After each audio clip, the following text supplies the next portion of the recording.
Records show that Renee Rodell is being filled in by Bruce. Can I have the approval of the agenda, please? So moved. Second? On the question? Those in favor? Aye. Motion carried. Yeah, I'm going to make two changes to the agenda. Item number one will be the committee. What is that? This is other business. Yes. The committee will make an appointment. That will be item number 9 under new business. And item number 2, we will move 6.1 up to item number 3. Agreed. And could I have a motion to make these adjustments, please? So moved. Second? Third. On the question? Those in favor? Aye. Those against? Motion carried. Could I have the approval of the minutes, please? So moved. Seconded. On the question? Those in favor? Aye. Motion carried. Disclosure of conflict of interest. Do we have any? None noted. The CEO verbal update, Bill? Yeah, the next item is the social mandate update, and I'll just give a little intro before we pass the floor on to our guests. As you may know, the province has started to slowly roll out what they define as the social mandate, which is coming to the Fundy Regional Service Commission as well as Southeast and the Capital. The rollout of this is a little different than our other mandates that have been recently given to the Regional Service Commission in 2023 that we inherited, in that this is not fully defined. They're not coming out and saying, this is all the details, here's the manual, here's the script, follow it. That's not the approach. They're going to come and share with us where they're at in the development of that particular social mandate. I think this is a really ideal time for this board to engage on this topic, to have representatives from the province, to hear what they have to say, and also provide feedback to them on what are some of the questions you have and perspective you have on what they're sharing with us. The two guests that we have here today with us is Nathalie Dubois, who's a Senior Director with the Department of Environment and Local Government. Her claim to fame is that she is certainly the person that I contact the most in the province, so her patience with me is probably higher than anybody else in this room. So she's here. We also have Claire LeBlanc, who's the Executive Lead for Homelessness for Social Development, not a small task by any means. And she's deeply involved in improving the outcomes of some of New Brunswick's most vulnerable and marginalized individuals. So with that, I'll pass the floor on to them. You may sit right up on this table if you'd like. Okay. And I'll Just first bring it up to the chair. Just yeah. stay seated, please. Do you want us to? It's not necessary. Good morning. So Claire and I are here to explain to you how we've been working together and how we want to work together with you in the next few months to develop this social focus for your region. Let me begin by saying this is my region. I actually live in the city of St. John. I have lived in Quispam as well, and I'm pretty familiar with the region. I was saying to Natalie that here in Browns Flat actually is where I met my adopted children, actually at this school. So it's kind of amazing to me. It has a little bit of near and dear to my heart here. As Natalie mentioned, we have been working together. I started with the department 4 years ago, and my mandate has shifted quite a bit over the 4 years, doing COVID and now focused on the homelessness file. And I take it with all the rigor that I have. Many of you I've encountered through previous jobs I've had with the United Way and with Community Foundation. I filled in for Jane Berry after she retired. And I've got community development at my heart, I really do. So that's the kind of rigor I've taken the homelessness file with, which, as many of you know, has become not only an issue provincially, but nationally, internationally, all over. People are dealing with housing situation, housing loss for numerous reasons. And so I was tasked with a team to work together to try to figure out some solutions. And believe me, if somebody had the golden solution, everybody would be hiring them and they'd be multimillionaires. No one has anything great, but they have lots of good ideas and rigor, and I think we've done some really good work in trying to at least begin to address some problems. The gap that we have, and why I'm actually very excited about the social focus side with regional service commissions, is really information about communities. As I said, I live in St. John. I don't claim to know everything that every community has and the assets that they bring to the table. I like to understand what people have, what they want, what they desire, where their gaps are, and then kind of work in that way of like, how can we figure this out together? What's a way that we can work together to provide some resolution and to provide some suggestions and opportunities. Social development programs, as they stand, will continue to stand. I'm not going to come in and say here, and I said actually almost 2 years ago now, when I started to learn more and more about the social mandate focus of regional service commissions, I was trying to get my head around it, and I was saying, so does that mean we're just going to take all our money and we're going to throw it here and we're going to say, just go ahead and solve it, and there's not going to be any engagement or support? And I quickly learned that that wasn't really the case, is that we're here to help, but we need communities to tell us what it is. They know their communities best, they know what their community needs. And when it comes to things such as homelessness, mental health, and addictions and poverty, they're so interwoven. It's absolutely incredible. I was involved in the initial startup of the Living SJ project that was created several years back. And, it was always the question of what came first: poverty, homelessness, mental health. Where did all that come? And the fact is they're so intertwined, it's difficult for people to separate them out. So whichever mandate is decided by a regional service commission is where we've got the space. The opportunity that I think lies with regional service commissions is the ability to be able to provide us, as I said, information on your communities, the assets we can build on, but also to leverage the partnerships, the conversations and things that happen in community because you're closest to them. We're not. And I know there's been a lot of controversy about the Reaching Home funds, the Fed funds around, even supportive housing. Why didn't this region get it? This one got it, this did not. And I think with a rigor of everyone together working, there's an opportunity to be able to say, this is the evidence of why this is important for this community, and be able to create that stage.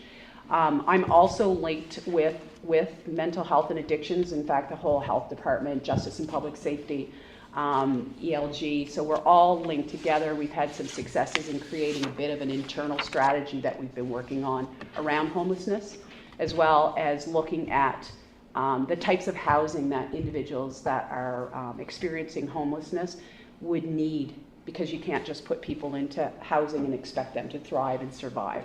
So we've been looking at that as a spectrum of housing opportunities. So we come with some, frameworks of things that could be helpful in saying, here's what we could propose as opportunities.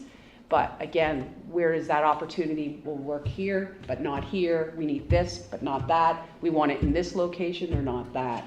And primarily my work has been with the 3 major cities, although we have been doing work in St. Stephen, Sussex, Woodstock, Miramichi, Bathurst, Edmundston, Campbellton. So we have reached out into smaller communities as well, who have actually engaged. In fact, the more rural regional service commissions have been very active in engaging with us, along with our other partners, in trying to come up with some solutions. So I guess we're here today to just talk about that, begin the conversations about what might actually be an opportunity for us to work together, to invite you to kind of work with us and help us resolve solutions together and think about what the social focus would be for this regional service commission. Natalie, I don't know if you had anything more. We will help you along the way. So Claire's team, our team, we now have someone who works in between our, Yes. jointly Yeah, with just our started. teams to help you frame the next stages. We've been talking about conducting asset mapping exercises, and I'm sure, especially in your region, you have already a lot of community organizations and different players working together, but the idea would be to have a clear inventory of what exists so that you can determine, are there gaps, are there opportunities to work closer together and from there you'll be able to tell us what your priorities would be, and we'll be there to support this exercise first, and then any implementation of your initiatives in the next couple of years. You have questions from the board? More of a comment. The town of Hampton, which we, through municipal reform, have double the size of population, 15 times bigger footprint. Now we're seeing, even in Hampton, the trickle out of homeless people coming our way because, and anyways, I guess the hardest thing to deal with for us is what is the best for both. Yeah. But it always comes back to mental health. These people do not want to go anywhere or be made to go anywhere. So I would ask you guys where you are with the mental health part of this, because that is a huge component of this issue. And if they refuse help, RCP can't do anything, we can't do anything, but people are demanding we do something, which we're trying, as every other municipalities out there are, but we are very restricted because of legal rights and everything else. Yeah. But if they're not a threat at that time to themselves or anybody else, I would say it's probably 90% of the whole homeless problem is mental health. And some of it is perpetuated by being homeless. So oftentimes, as you can imagine, if you're in the middle of winter, to cope, sometimes having a substance is what gets you through the night.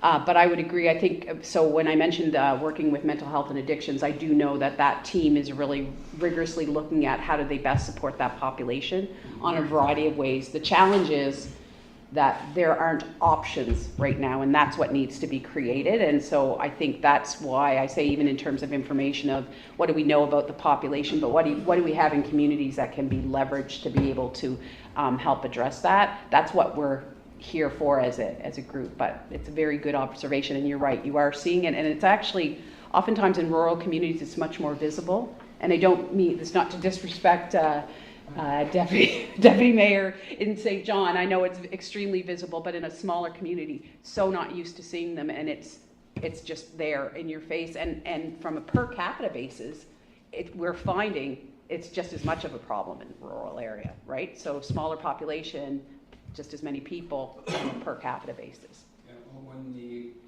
government or whoever it was that closed Central Care years Yeah. ago in St. John, those people either went on the streets or to the hospitals Yeah. or jail. Yeah, That's where they're still on the streets, Yeah. hospitals, and it's been going on for, that's, I don't know, how many years ago? 90s, yeah. And that started it, and you could see it right from that first week it was closed. There was people walking on the streets that you've never seen the streets. And now it's just gotten to a point where it's very hard to handle for us when the government themselves, through their own departments, can't handle it. Yeah. So we have to work together for sure. That's right. But the mental health part of things restricts so much. Mm-hmm. When you offer places for these people to go, and they go, no, I'm not going there. And you can't make them go there. And that's an issue we're having now, even in our little town of Hampton. Well, and as I said, I think the fortunate thing we have in this province is that we're probably more than any other province in Canada, and I sit on some national committees just kind of hearing what people are doing, is we could work as a province together to resolve some of those problems where the population of kind of absolute homelessness is around 1,700 provincially. So if you think about that from the lens of how many people, it's solvable. You're bang on. We've got to have those options, and we've got to have some changes in without, compromising human rights, which obviously comes back, and that's why there's such a resistance or a difficulty. Director O'Meara? Thank you. I think the pebble in the water that ripples out is the fact that, what is causing the homelessness. Well, obviously, we know that housing is unavailable. So we have to look to the province to say, what can you do? As municipalities, it's very hard to develop housing for, perhaps low income. So that's what we need right now. We need help in identifying where we could give you the land. Maybe that's what we need. So if we had the land, what can the province do in order Absolutely. to put in subsidized housing so that we can put affordable buildings up? The other side to this is that we have been encouraging people to move to New Brunswick. Do we have doctors coming in at the same rate? Do we have healthcare coming in? Do we have schools being built at the same rate? No. So those are things that they all have to work together. Our schools are overpopulated. We are understaffed with teachers and TAs and so forth. So, the problem, as I say, it's a ripple effect. It keeps growing. So we have to be able to identify, do we slow down the welcoming card to people coming into our province, or do we get ready right now? I mean, it's one thing to say we have housing accelerator funds and so forth. Where's the manpower that's going to build that? Yeah, that's the challenge. So I think we have to look at, if you're saying that mental health sometimes is a response to lack of housing, then we have to address the housing issue. Yeah. And see if we, I don't know. We're drawing at straws, but there are many, many issues out there that we have to deal with that we're not dealing with. But I think that's why working together is so critical. So my minister is also the Minister of Housing in New Brunswick. So they had a housing strategy that was launched a year ago. And the conversation about it was, there was a piece that was related to supportive housing, which is 120, I think, supportive housing projects. But I don't think they understood at the time what supportive housing meant versus affordable. So there's deeply affordable for those that can thrive, maybe need some skill sets, but sort of your public housing starts and things of that nature. And then there's supportive housing.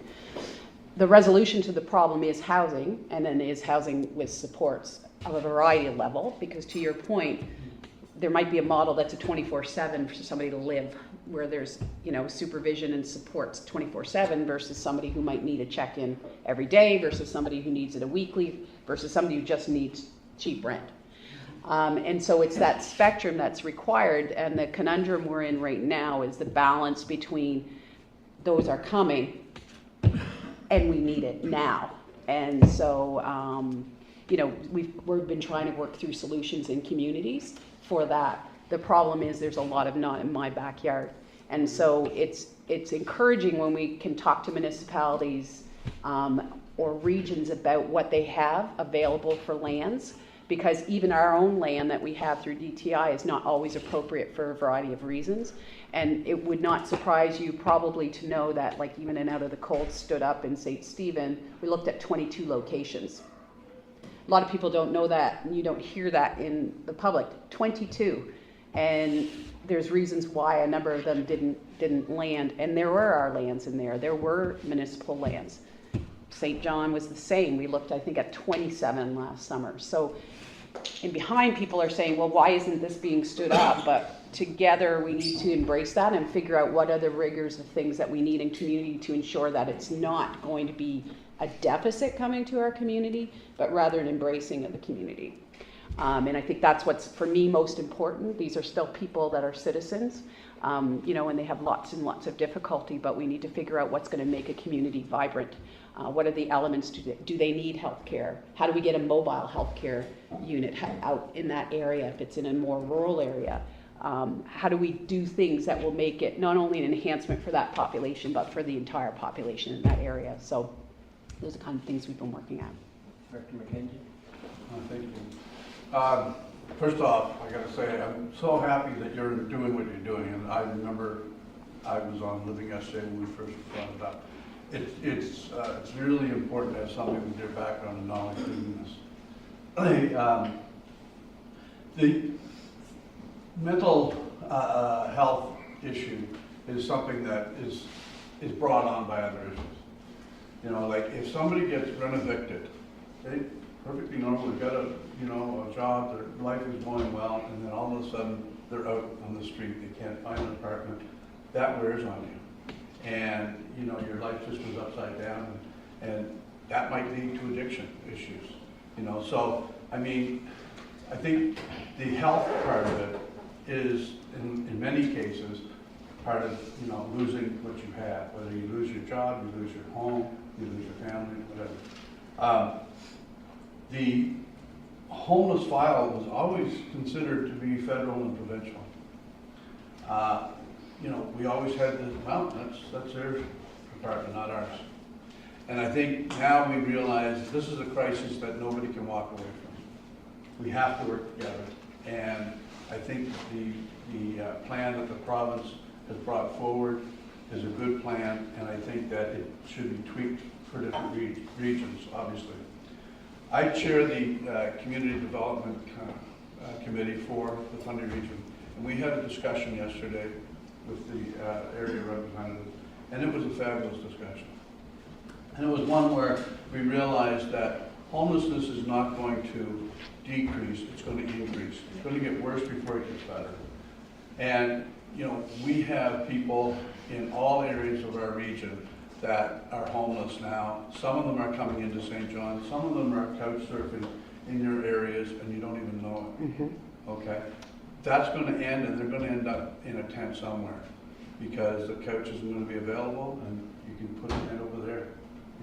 So I think the tents are going to start popping up everywhere.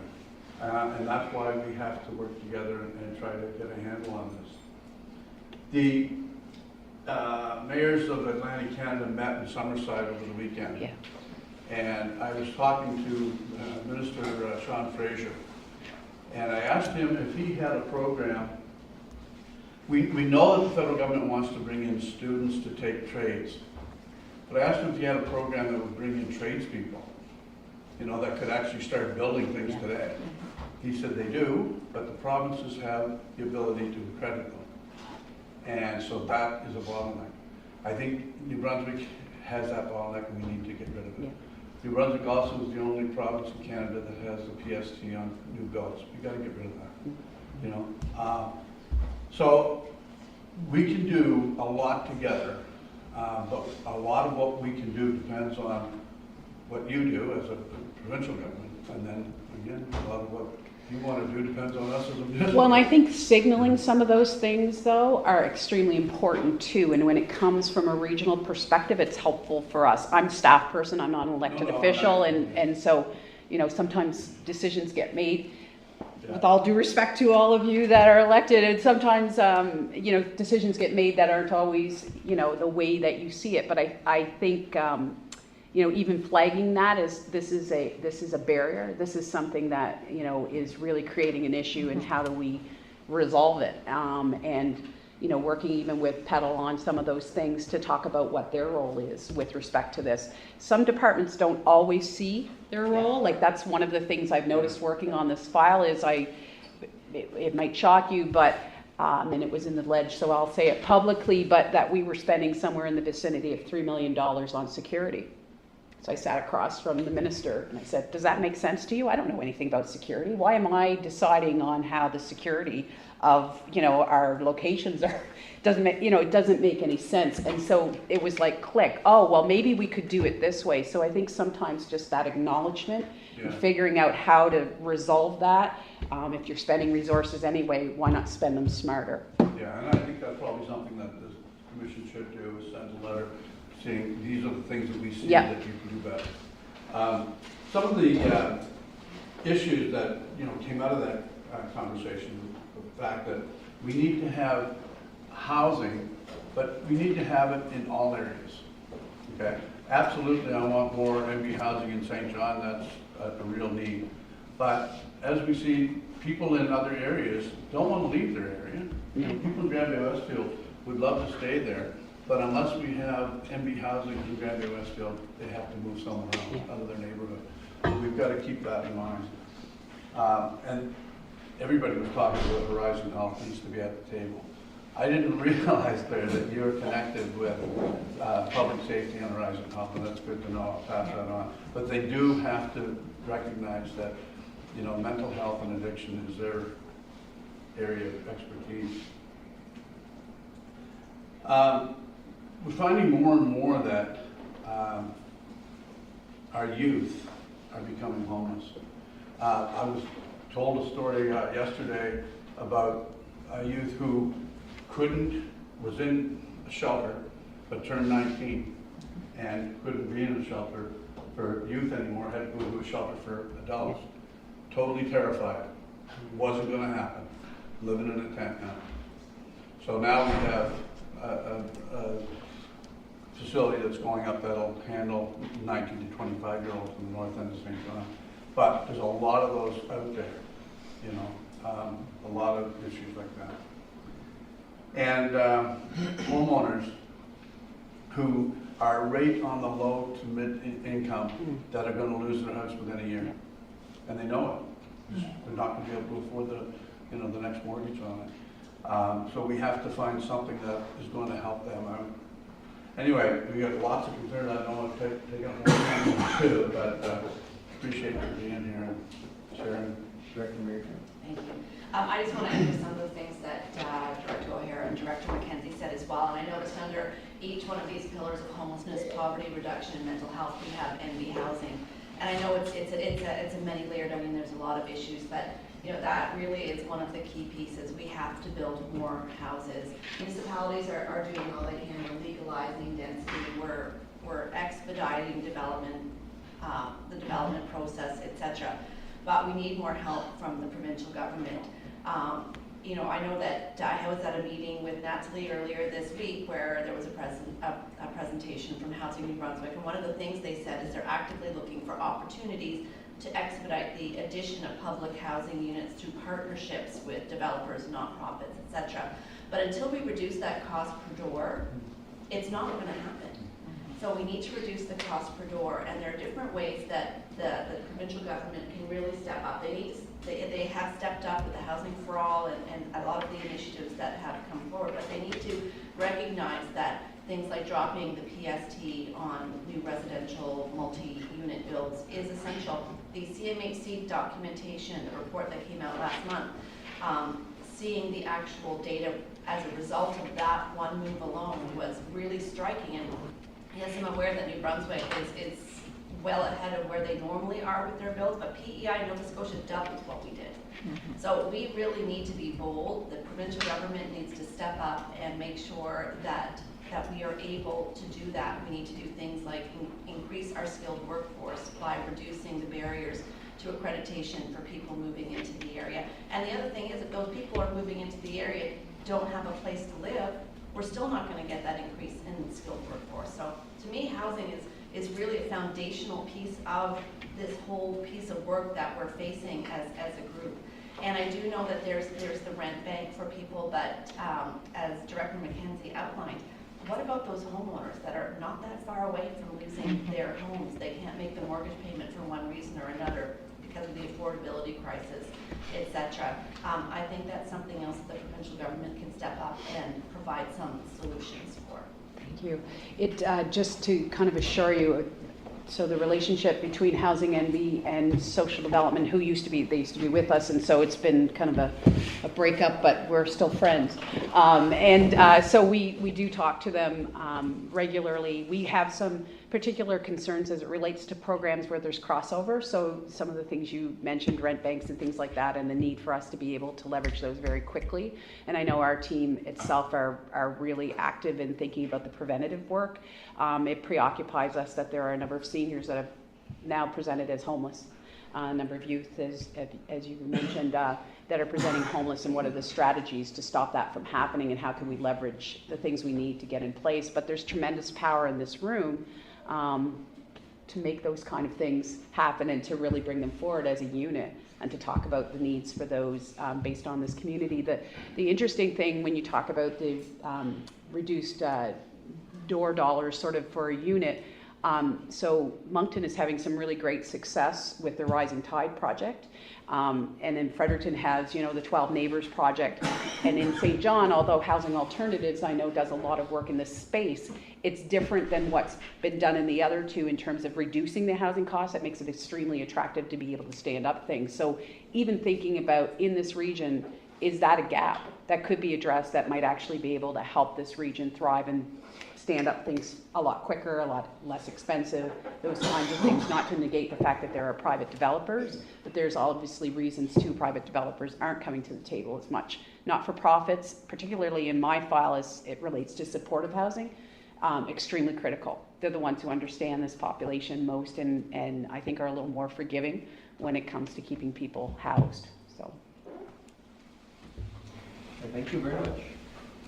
Thank you for coming in. Great. Welcome. Look forward to continuing the work. Thank you.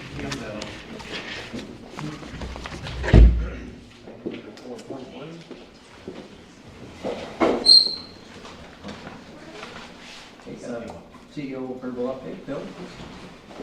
Great, thank you. I have a few updates to share with you. First, I did want to introduce a new employee that we recently hired. This is our communications officer, Maggie Mora, with the side Brenda there.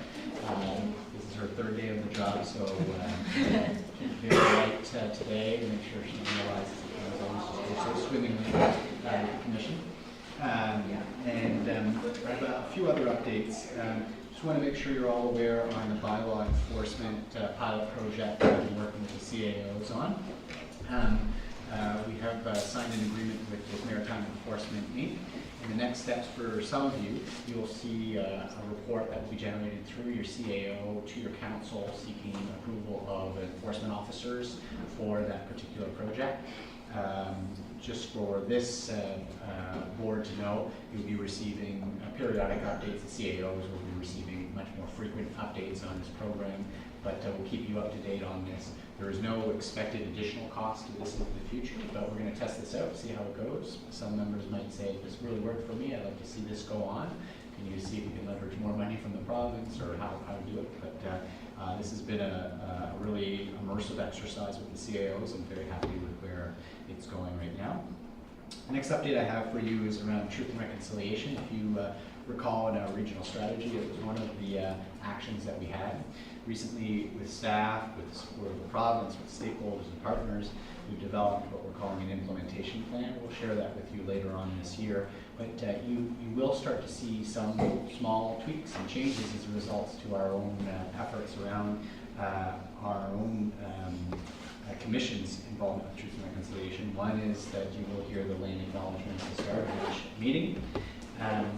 Another one that you will notice is that we will have a presenter in the coming months to the board on the Truth and Reconciliation Commission report and efforts that are being done in and around that. You'll also hear a little bit about St. John's powwow. We'll give an update on that, and as well as what institutions are doing. The other piece that I oppose to the CAOs, which again I want to make sure you're aware of, is there a value in bringing together what each community is doing for truth and reconciliation, bringing that together, finding out where there's gaps, where there's opportunities for sharing, where there's opportunities to leverage access to resources from the province, for example. So that will be an exercise we'll start to dig into. Ultimately, we'll also be going through some training. This will be a question for all board members on whether they already received training on truth and reconciliation, whether that's something of interest to you. But we'll start with the board and senior staff, with the commission first. And listen, I think this will be an iterative process to see how useful this is for each one of us and how it can be useful for others that are within our networks. The real good news is that we have some really great examples of municipalities in our region that have really embraced truth and reconciliation, that have advanced in different ways, and I think we have a lot of learning to do across municipalities, and especially with the FRSC as an institution that's trying to engage on this more so. Office fit up, it is still ongoing. I have not approved any additional costs yet on the fit up. I'm very pleased about that. We also have recently identified some additional furniture access that is going to reduce some of our costs on expected furniture. We're very lucky to have found that particular piece. Also, I just wanted to address a little item that happened at the last meeting when we sought to reserve funding from community planning and building inspection, if you recall. And at the end of that, we kind of left unclear, like what's going on, what's next. So I reflected on that, and the one thing that really, built the fire in my belly was that everybody likes when you get more money from the province. If you get more money from the province, that keeps people pretty happy. So that's where I focused most of my attention on as an immediate next step to that conversation, because I want to find funding to support this office fit up. And I have submitted 2 applications to the Regional Services Support Fund for the remaining funds that we have there, as well as the Implementation Fund. So I've 2 weeks ago I applied for approximately $190,000 from the province. This is new money into our budget for this project. So those applications have been submitted. I also sought feedback from our Chief Financial Officer, and this is interesting that I was maybe not aware of before. I want to keep you in the loop. All the costs related to the office fit up that we experienced, we obviously subtract all the money that we're leveraging from the province to diminish it. There's an upfront cost that we have to cover this year, which is the office fit up, and then there's an annual rent payment that we have to pay for. The way we consolidate that in our budget is that each department that is using that is going to be charged for it proportionally as part of our operating budget. It's just the reality of it. So let's just say the planning shop and the building inspection shop are fully in there. They'll be provided a percentage of the total cost, and they'll finance it. So in the future, whether a department this year has financed the office fit up and the annual cost of the office, it doesn't really matter. We're going to get you consolidated eventually anyway. It will be done proportionally according to use. So again, like an example is community development is a department that we have. They're in charge of corporate costs for a whole bunch of things, from finance to legal costs. They will be charged that. This year, they have not funded the office fit up at all. The department is not, but we'll get them. They'll get them in the future years. So same thing with local planning and building inspection. It will be done as part of the regular process. So I thought I'd just kind of close the loop on that. I'm sure you're aware. The next update I wanted to share, and there's a couple here, is on the fiscal reform working group for our one of 12 commissions from across the province. I think we have really strong representation in that working group. Brittany Merrifield is on the committee and a very strong participant of discussions on the fiscal reform working group, and I'm also there as one of the FRSC reps. And I thought it would be useful to share with you some of the updates from that working group, and I'll pass on to Brittany anything else she'd like to add. I think we're still at the building assumptions of what this is and what it's not, understanding expectations. From my perspective, environmental and government are really trying to prioritize this. They're hiring new staff, they're bringing engagement specialists and Lean Six Sigma black belts to help the process. They've also assembled a cross-departmental ownership over this.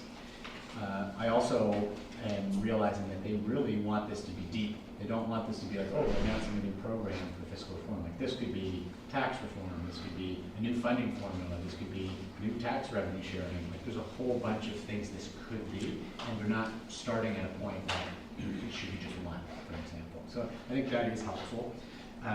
I still think that there's a lot of trust for the department to build with the local government landscape. You can see it in the interaction that there's still some challenges there that need to be done, but I do think that they're genuinely trying to do this differently, and I am hopeful that it will work. They have not shared timelines or touch points on engagement. That is something that everybody's really worried about in that working group. This working group cannot live and own everything. It's got to be vetted. There's got to be some mechanisms back to councils, to other communities that are in that working group, to across the board. So there's a lot of work to be done on that, and that is going to be rolled out soon. There is a discussion about whether this should be slowed down a little bit and to build it up and to build it what it could be, or to just continue with an extremely rapid pace. And the rapid pace still seems to be the prevailing thought of the committees. Like, let's get this done. It will be a tremendous amount of work for the next 2 to 3 months, from my impression, if they're right. They do want to provide initial recommendations in the fall, and literally go into implementation early 2025. So it is very ambitious. As you know, there's a likely election, or there will be an election that will happen there. There's also fears that we don't want to put all this work in, and then potentially government changes, and then we've got to do it all over again. Like, let's build this so that it can last over a change of government, if a change of government does occur. I also think that there's this discussion about how to own this. You know, when you do a reform of this size, there's going to be winners and there's going to be losers. So what happens when you lose? Are you going to go back and drum up a bunch of support and start hating on the plan and then try to diminish it? Or are we going to be able to build consensus in the province that this is the best that we can do and this concession is needed?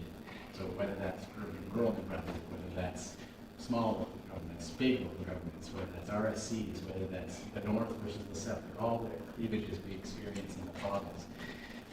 How are we going to live with that? And I think it's too soon to know how that will go, because there's still a lot of distrust with the province. I think the unifying voice is that there needs to be change, and it has to be significant and long-lasting.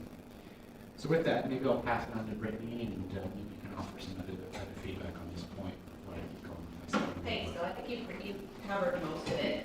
So basically what we discussed in the fiscal reform meeting was project plan, projected scope, expected timelines, expected goals, and then we dove into project objectives and desirable outcomes, principles, and validate project approach and scope for analysis, review plan and milestone, review of governance structure, define terms of engagement, and then the next steps. So when Bill's talking about that there's not a lot of trust, that's warranted.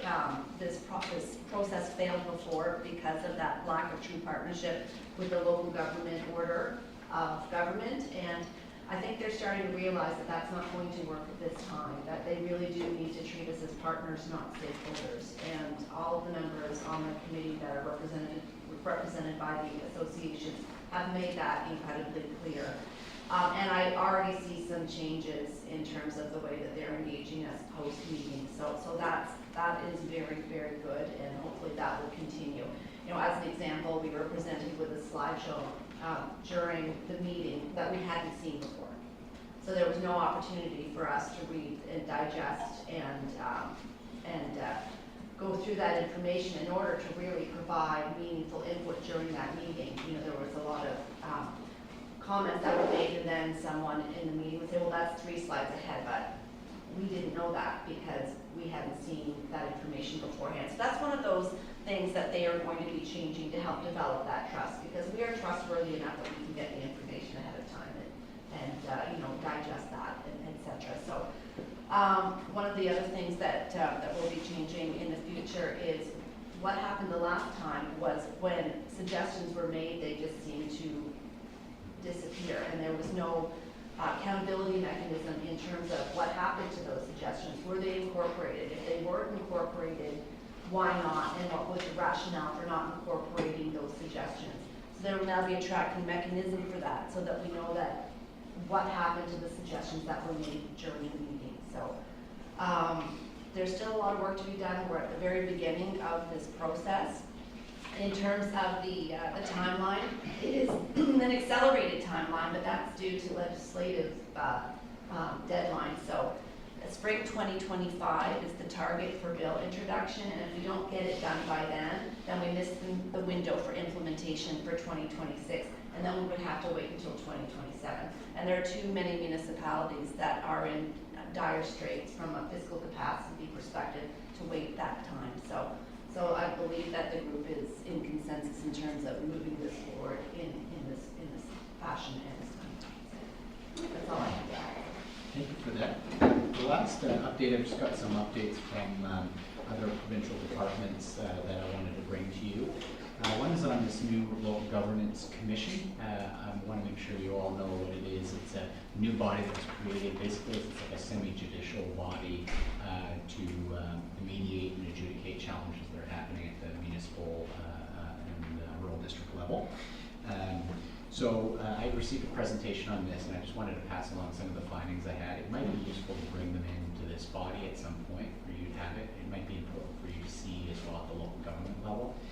because I was maybe putting my RSC hat on, and you should be putting your local government hat on as well. One of the questions I had was, is this a venue for the adjudication of challenges we may have with railways, telecoms, anything else that the local government might experience that, they rip up the road and then they put it back together horribly and you're like, this is not fair. They are not going to entertain any complaints with the private sector as part of this commission. So I'm just giving you the kind of the Cole's notes of what I thought was the most telling.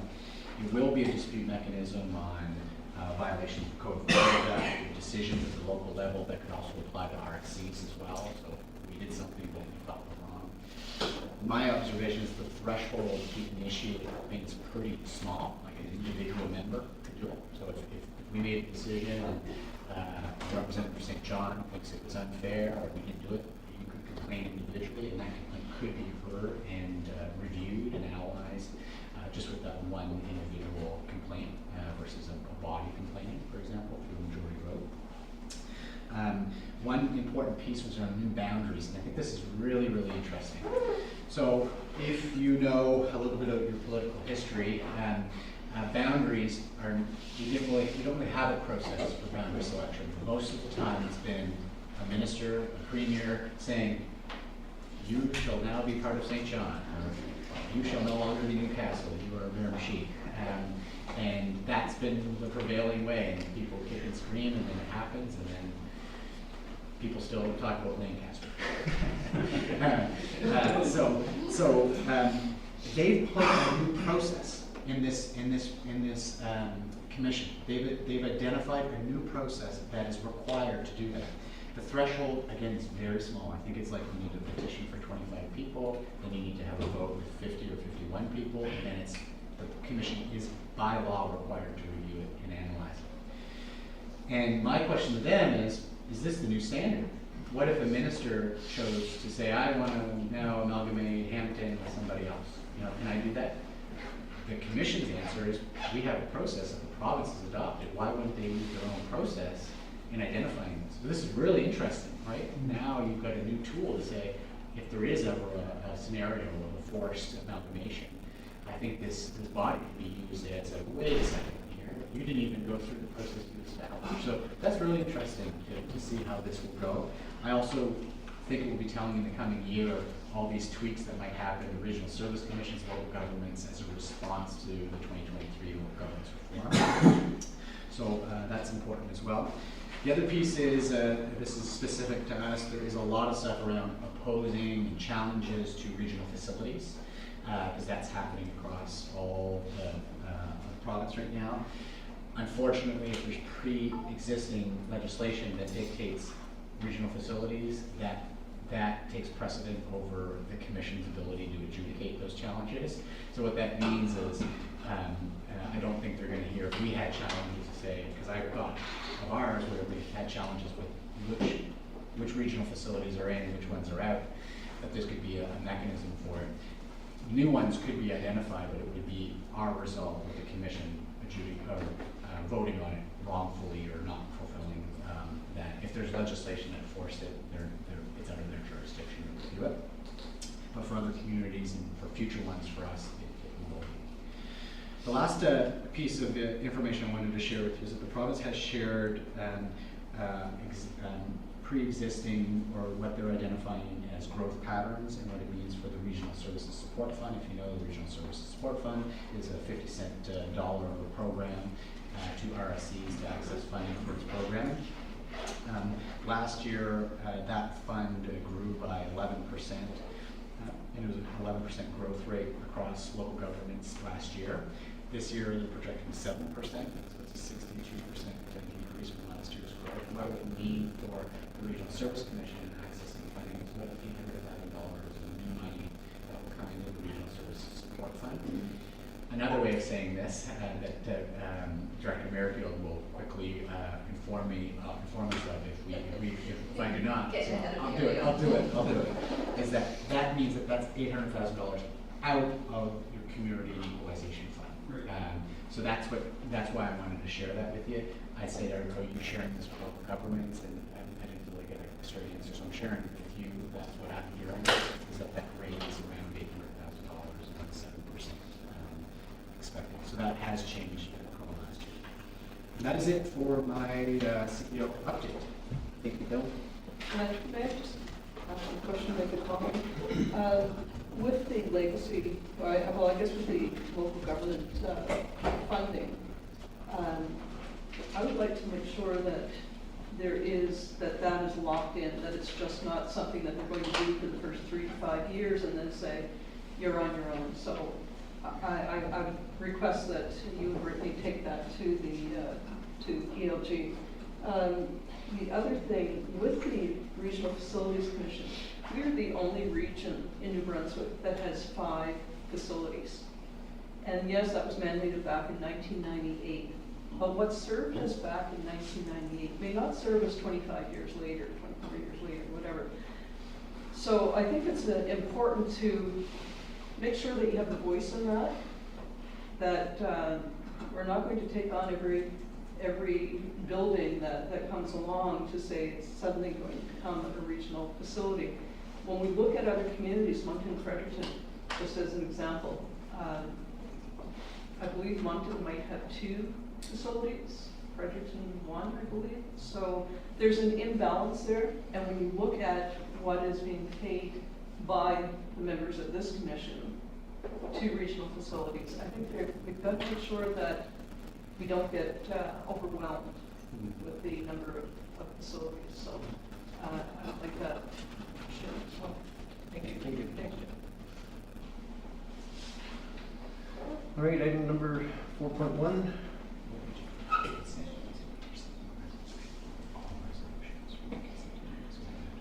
Yep. I'd like to have a resolution to move all of the consent items. Second. On the question? Those in favor? Aye. Those against? Motion carried.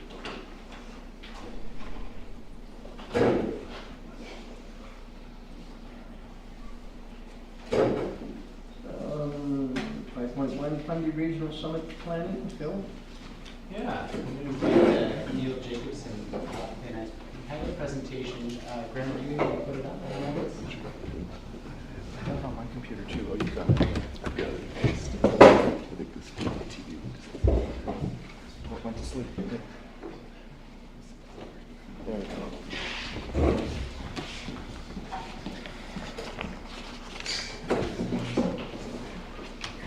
So you may recall Neil helped the commission out last year on finding us an office space. It was an immersive exercise, and for this particular project, I couldn't think of somebody better to help us navigate this, and he'll be here today to help this very initial phase of framing what this is or is not, and what it could or could not be. So if we go to the next slide, I'll do the first part, and then Neil will take on the rest.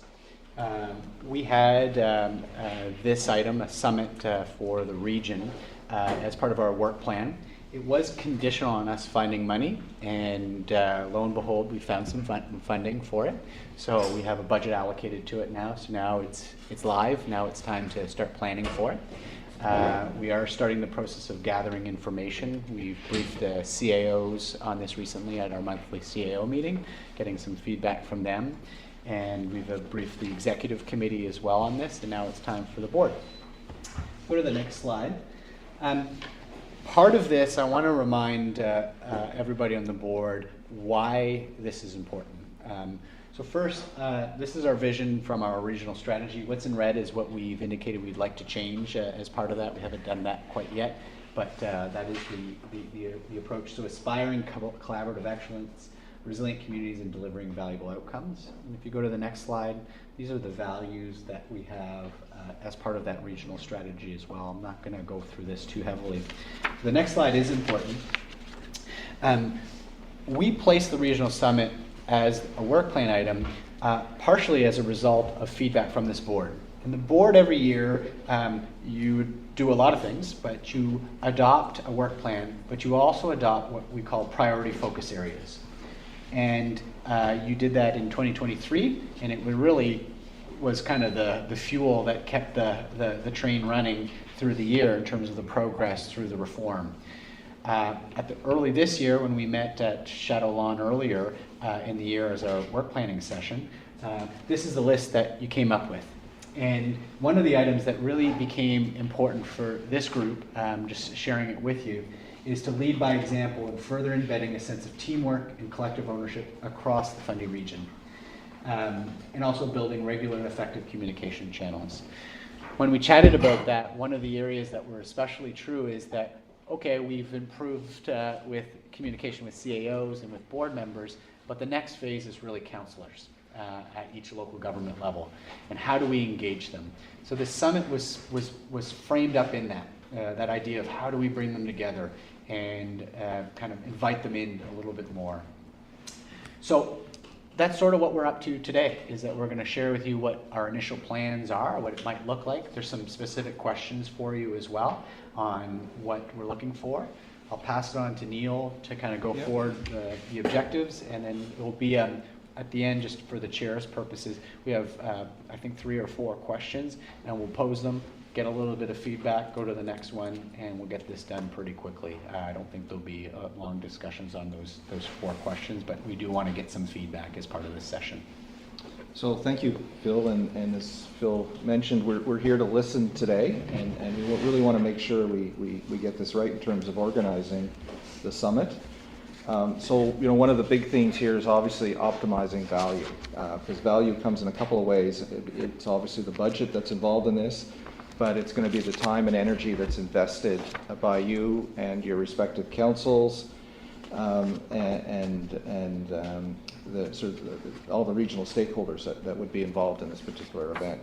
So that's the primary focus, is really optimizing this particular event. And I will say, I think the timing's really is really effective, particularly building off that the recent chamber event, the State of the Region event, which I think was really successful. So congratulations on that. I think it was well received in the region and well received in the host communities.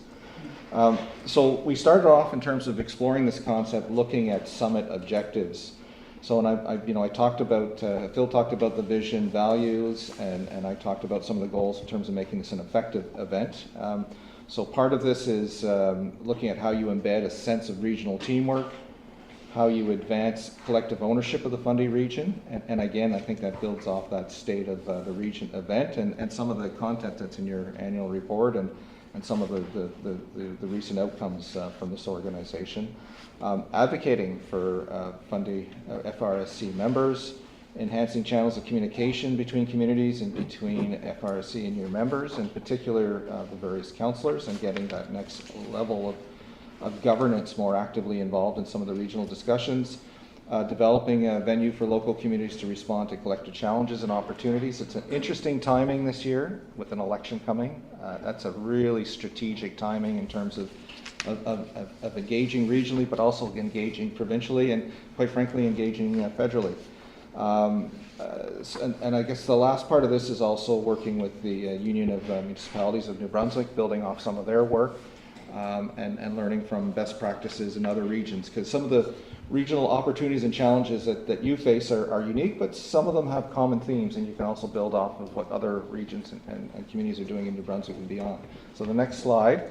In terms of the audience, the primary focus is the municipal councils and the Rural District Advisory Committee. Secondary audience is senior staff of the local communities. And a tertiary or I guess an additional audience would be to build in the federal, provincial, and other regional community partners in a strategic way. So again, I talked about the pre-election theme. In terms of timing, the next slide, we'll talk more about that, and we're going to listen to you in terms of some of your thoughts around timing. We have sort of September to November timeline. It is subject to the timing of the 2024 New Brunswick general election, which is scheduled to be held on or before October 21st. So again, that timing, I guess there is some speculation as to when that timing will be, and we won't know until the writ is dropped.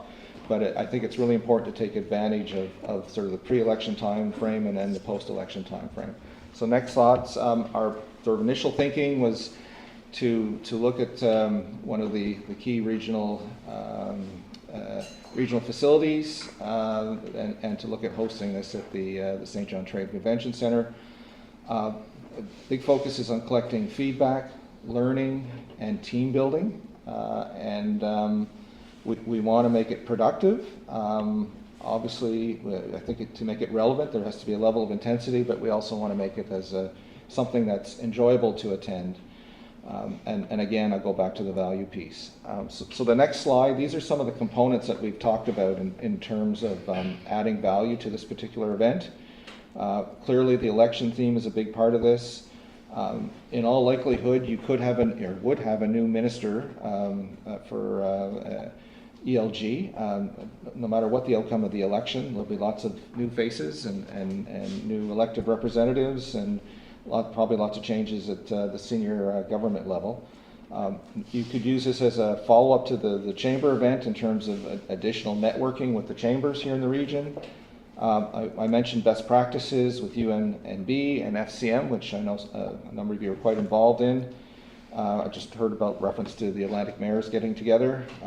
Priority setting involving the CAOs, could be some of the planning for the next year and the years beyond.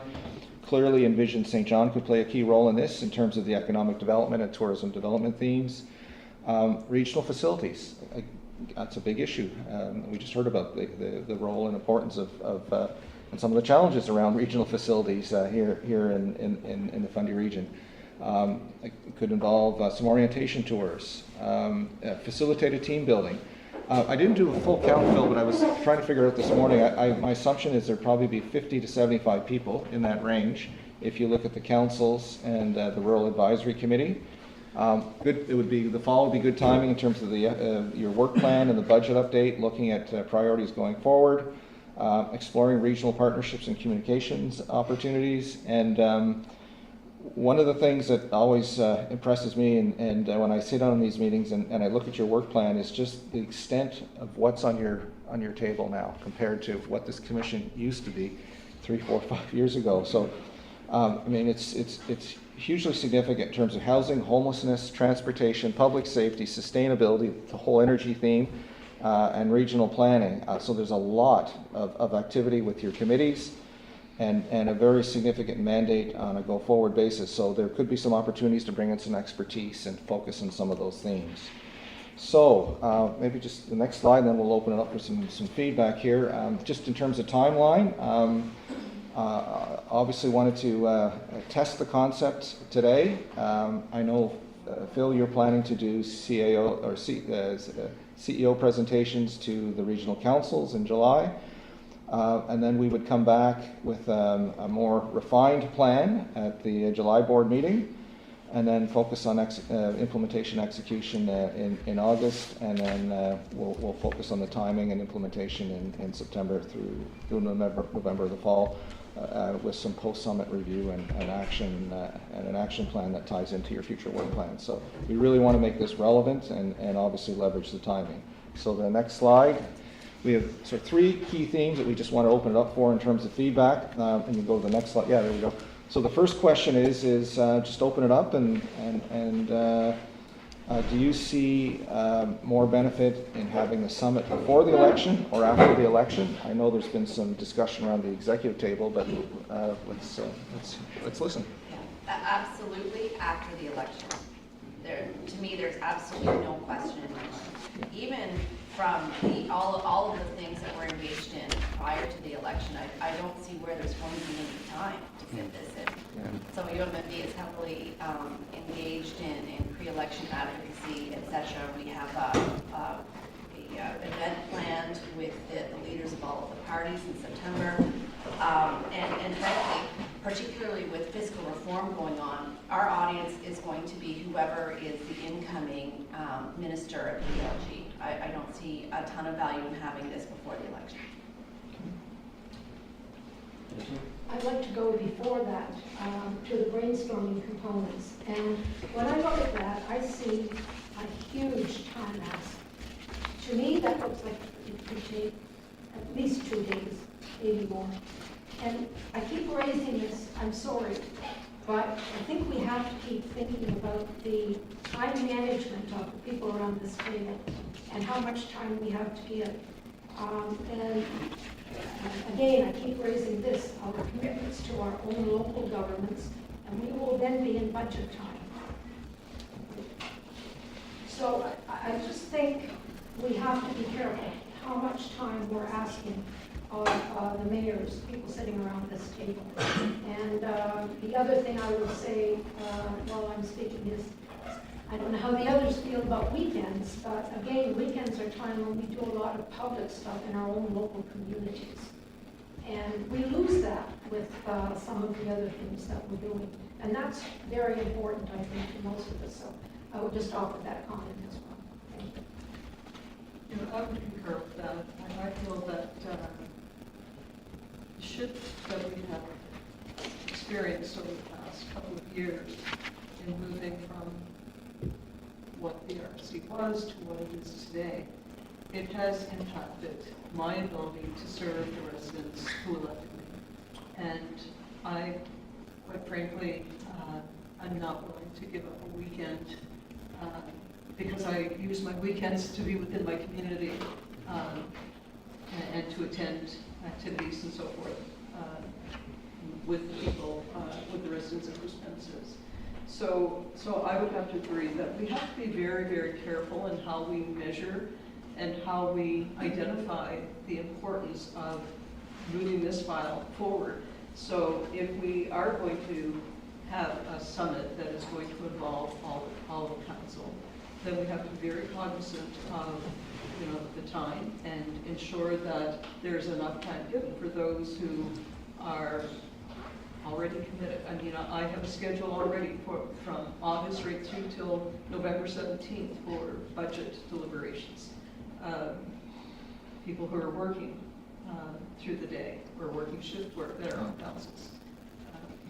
So yeah, I see value in it. I believe it's very important. But I hope too that we can also understand that people sitting at this table have been elected to serve their communities. So. Okay. I definitely think that the summit, we have one, it should be after the election. I mean, we've dealt with the present government for a number of years, and I think that now we need to see what the people choose, and if it's the same, we'll go back at it, and if it's different, well, we'll take that opportunity. But I think it should be after the election. And the other thing, in terms of time commitment, I'm wondering if, as the amount of time needed for this increases, if we shouldn't have two alternates rather than one, because it gets to the point, as the previous mayor said, my mayor has never been able to commit to being on this. I mean, just too much time as it was, and I'm getting to the point now where I'm starting to feel the pain, because. I feel like I don't know how people do it, so maybe we need to look at the possibility of having more than one alternate, if it's going to continue to increase. Just a suggestion. Thank you, Dusa. Yeah, I agree with Mayor here, what they said about time constraints, but I 100% agree with we don't do anything until the election's done. And even then, timing wants it, there's going to be ministers put in place, and they have to learn what their role is too, and then we'll have to break them in and get them used to us. So I think definitely after the election's called, and timing has to be good for all councils too, because we all have councils on different nights too, right? So that has to be taken into account. There's a lot to go, and we're dealing with it, but anyway, I think it's a good thing. I just think later on we get better. Yep. With the new government possibly coming, or the old government, either way, there's going to be a lot to entail in this. So. Okay, and I think, Phil, we can go through the rest of the questions. It's just two more quick ones here, and I think we've touched on some of the feedback already. But in terms of the second question, it's really about timing, which we've talked about, but also scheduling. If it's a and I do agree with the comment that list that was put up. That's a lot of content. That's a lot of themes. And I think we have to be selective in terms of what's going to add the greatest amount of value, and that'll depend on whether it's pre or post election. And if it is post election, that'll have a bearing. So I guess a couple options. Is it a full day during a work week? We've heard about the challenges around weekends. One of the scenarios that we talked about is 2 half-day sessions, trying to spread this out. And you could do that pre or post-election, so if it is post-election. And I guess part of this will also depend on the other folks that you invite to this session too. So you get into some interesting logistics, which you're well aware of in your roles in working with council. So I'll turn it over to you in terms of any thoughts around how you could actually physically schedule this, if it's again, a daytime, evening, or if it's 1 or 2 sessions.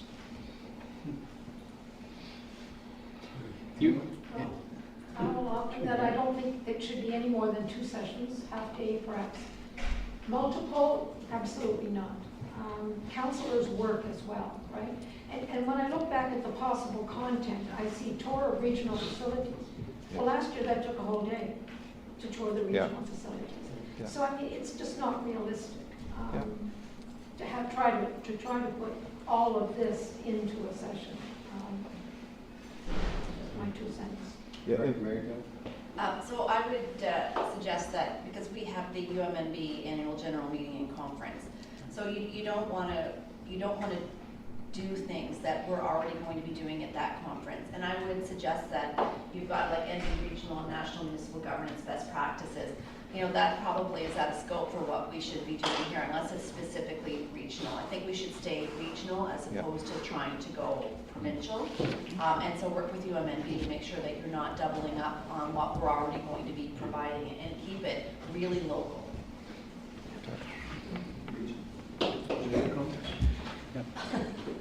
And perhaps the last question I think is important is really just what would draw. Like, I know the issue, right? We're going to host this if we do it, and how many of your counselors are just going to go another half day, like your reaction?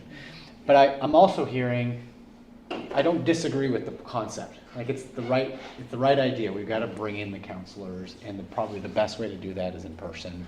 It's unfortunate that we have to do it that way, but yeah, there is some benefit.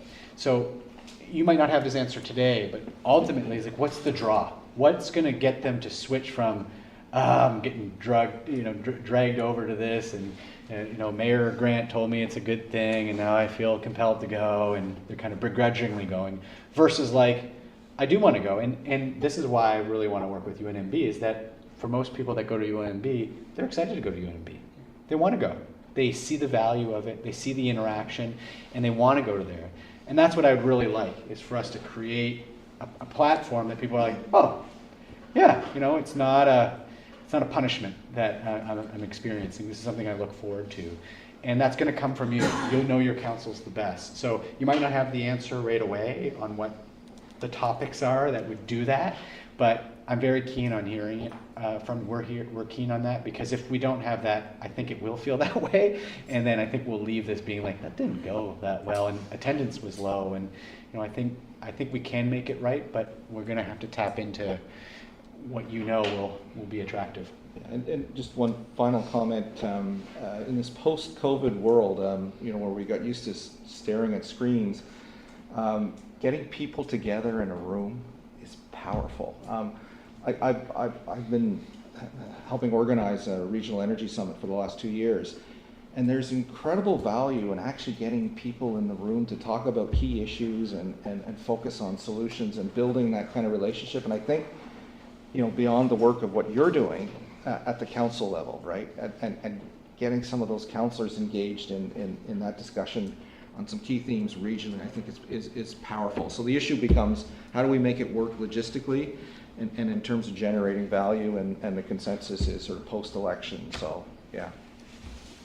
Okay. Thank you very much. Okay.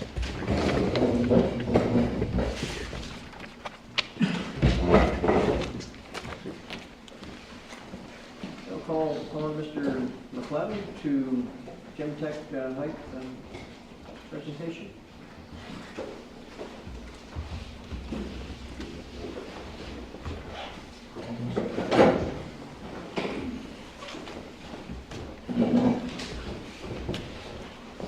Mr. Chair, thank you.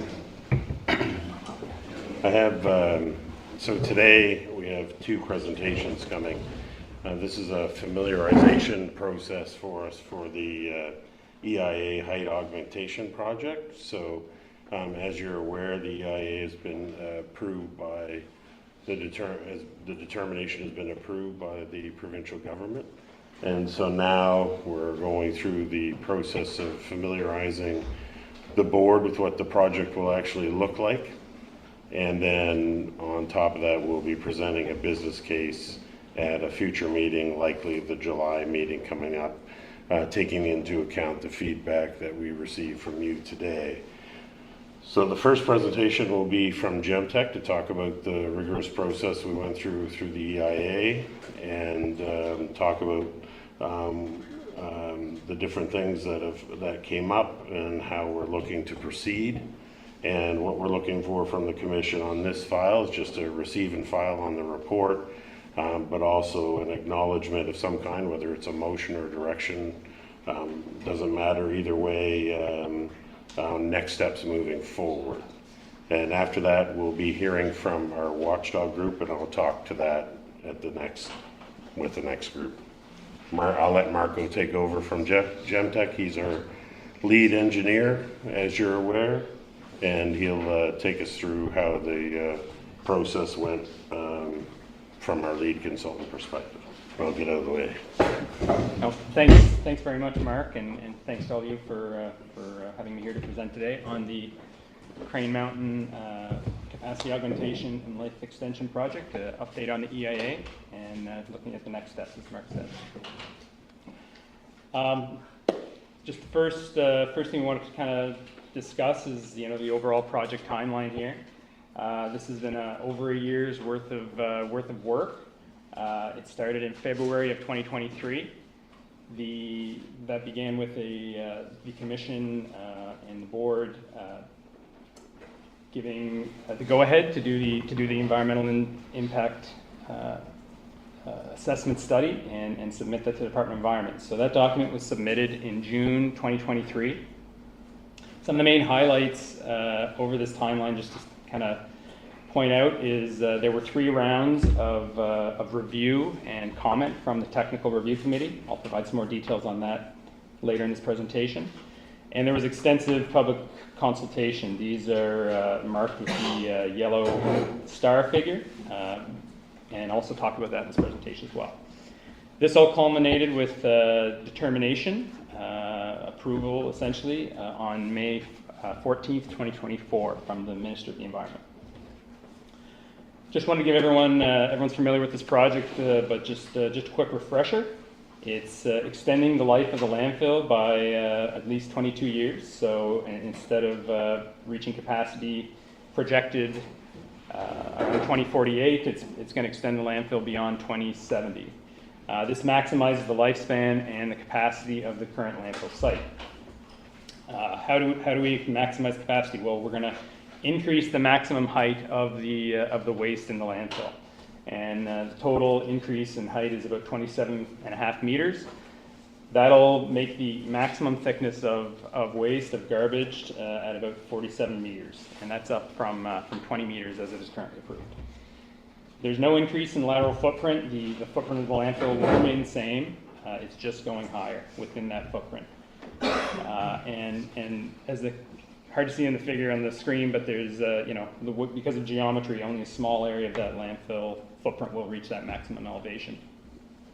No increase in footprint and no change in open landfilling areas. That's going to result in no additional annual leachate produced at the facility.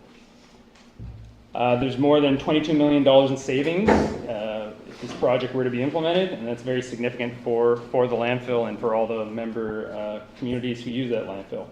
And not just the communities, but also businesses and the residents of those communities.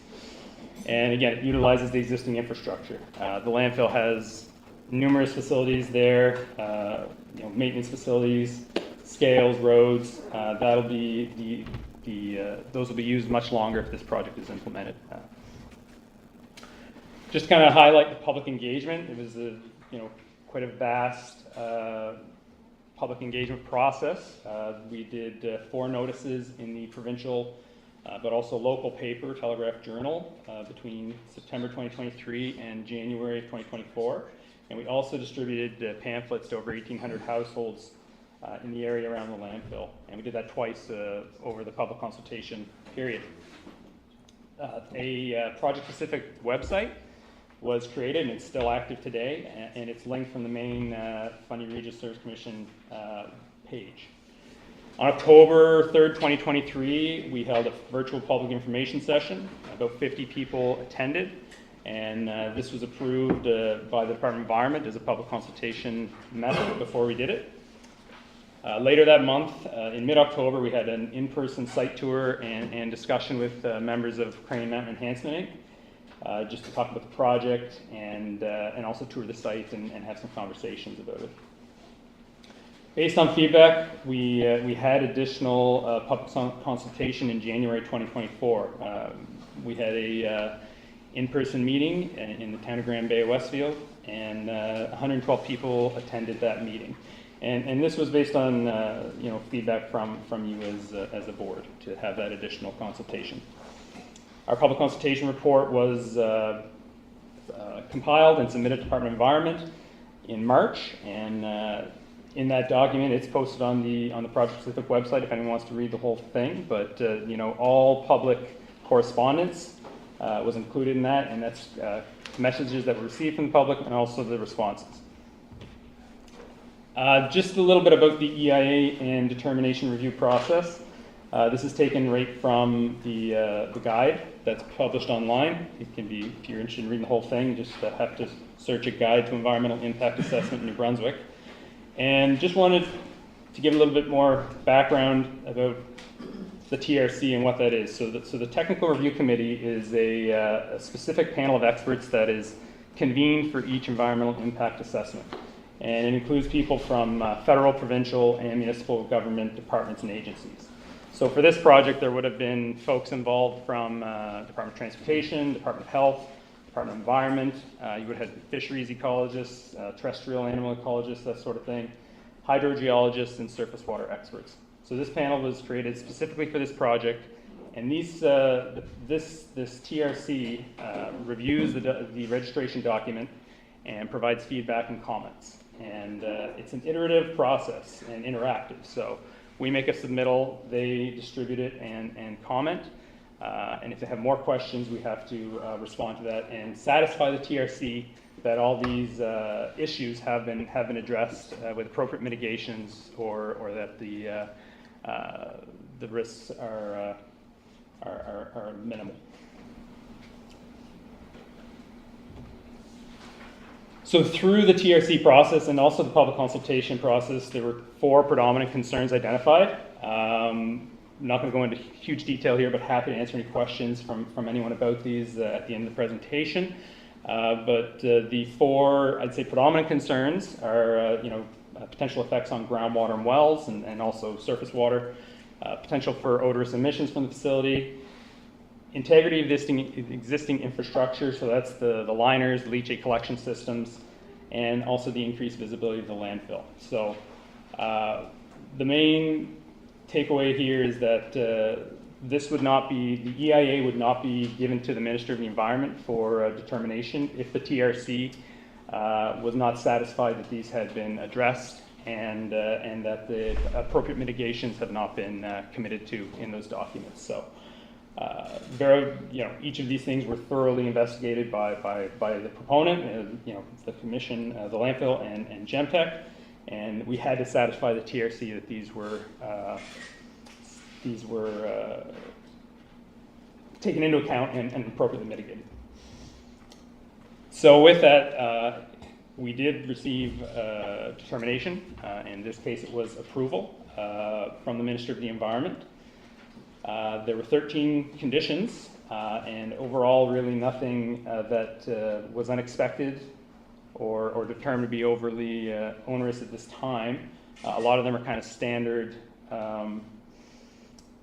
EIA verbiage. I can kind of give a bit of a rundown here, but the number 1 first approval condition was that the project may proceed with conditions. So These conditions include that the project has to be commenced within 3 years. So if the project is not started within 3 years, another EIA will have to be performed. If the project goes inactive for 5 years, a new EIA is required. So if for some reason the landfill were to be inactive for 5 years or more, you couldn't just start it back up. It would have to go for another environmental impact assessment. Condition number 4 is important.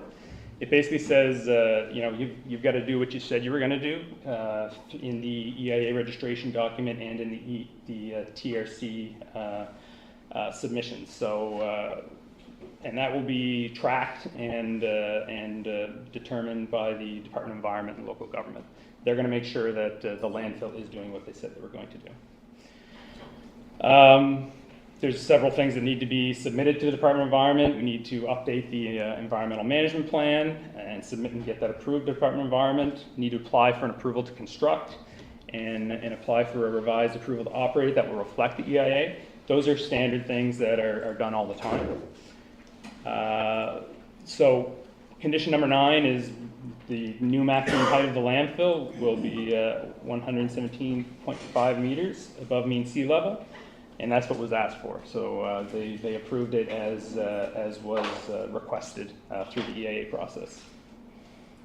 If the landfill were to make any changes to how this is being implemented, it has to be reviewed by the Department of Environment.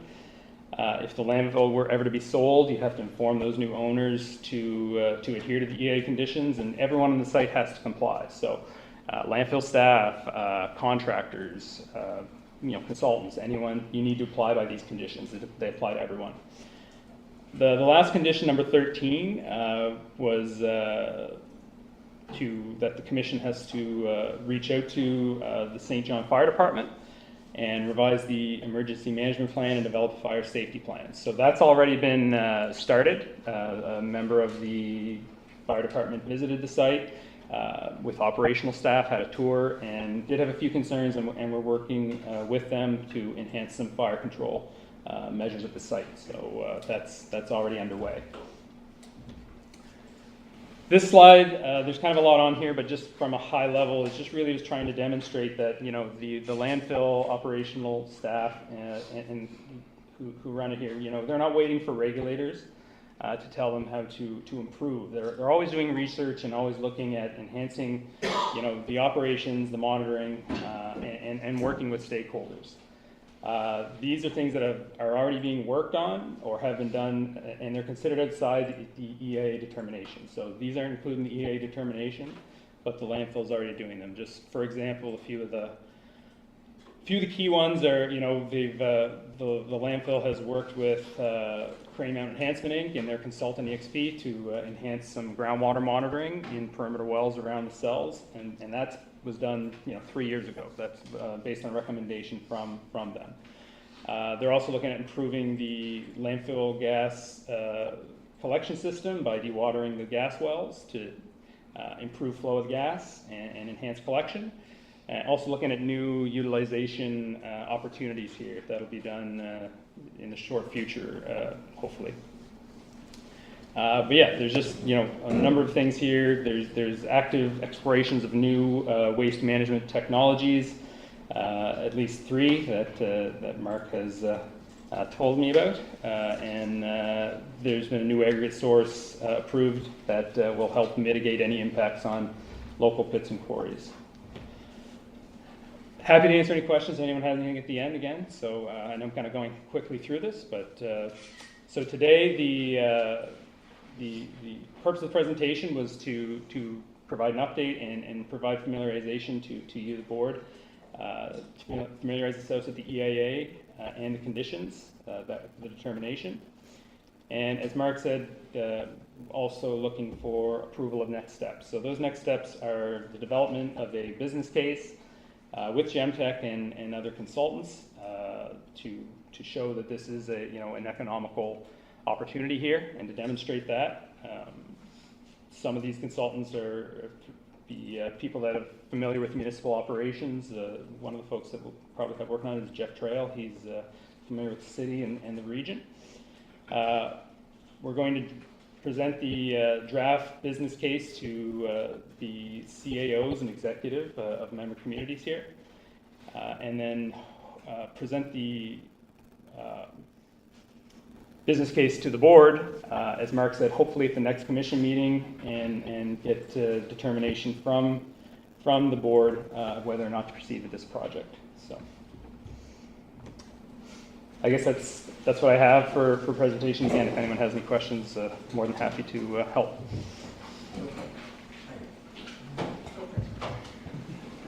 Yeah, Marco, thank you for the presentation, very thorough. I'm just wondering about cost. So what's the cost of this proposal compared to the alternative? A new site, a new development, do you have those numbers at all? Well, like that'll be, laid out kind of comprehensively with this business plan, right? We're going to be looking at the cost of this, implementing this, and the alternatives, right? We did talk about it a bit in our EIA registration document, and I apologize that the actual numbers, don't have those fresh in my mind. But to build a new landfill facility, it takes years to site it, to design it, to engineer it. You're in, ballpark estimate is over $20 million in new costs to do something like that. But again, that'll be included in the business case, right? So it would be quite a larger cost than this proposed. Oh yeah, no. I'm assuming. Oh yeah, for sure. Like this, the costs of going higher are very minimal because we're using the existing infrastructure. You're not you're going on top of containment cells that have already been built for a vast majority of it, or will be built. Based on the improved footprint. You're going to expand your gas systems, all that sort of thing, but you'll be doing that at the new facility anyway, right? So really, it's the costs to go higher are much smaller than any alternative. Thank you. It's more of a comment than anything else. I think it's no secret that I'm firmly in opposition to this height increase, where the host communities are already committed to having another 24 or 25 years of the landfill, and now we're adding another 30 years onto that. So we're breaking the commitment that was made to the host communities by doing this. I think it's important that we recognize that. So additionally, adding an additional 90 feet of height, the images that have been in all of the documentation are incredibly disingenuous in terms of what the actual visual impact would be. And I would encourage everybody on the commission to actually physically go to see what it looks like in reality. When you're looking at the predominant concerns and other concerns in the presentation, none of these have actually been addressed. There are no actual solutions to these. It's all exploration of, research in, etc. I think we're rushing this. We don't have answers to any of these. As an example, the odor, and I have to thank the commission and I have to thank staff for being such huge supporters of trying to help Grand Bay Westfield and the affected area of the city of St. John to solve that issue. It's still not resolved. It says possible enhanced odor monitoring vendors identified, exploration of new capping alternatives. There are no actual solutions to any of the problems that the town of Grand Bay Westfield and the city of St. John are going to experience when they're going home, when they're going to their work, wherever that might be. And additionally, why are we looking at just making the garbage pile bigger? This isn't 1982, folks. We're in the 21st century. Why are we not looking at 21st century waste diversion alternatives? If our goal is truly to expand the life of the landfill, why are we just looking at making the garbage pile bigger? And I'll just stop there. Any other comments?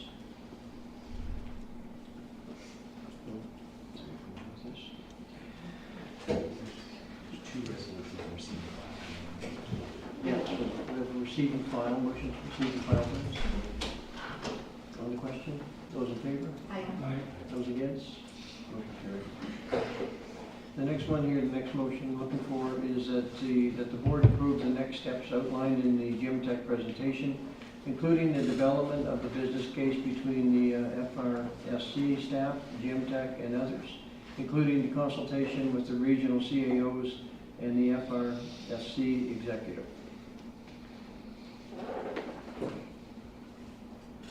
Asking for a motion. Second. On the question? Those in favor? Those against? Let it be known that Director Merrifield was a nay. Motion carried.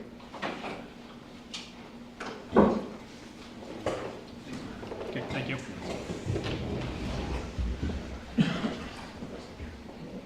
And I'll ask Mr. McLeod to step up again for the CMEA presentation.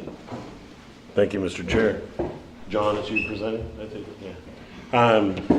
So the second part of this familiarization is we have a contract that with our watchdog group was created in 1997, maybe 96, but 1997 agreement where we provide funds to a local watchdog group to fulfill mandates for us with regards to watchdogging the landfill and its activities.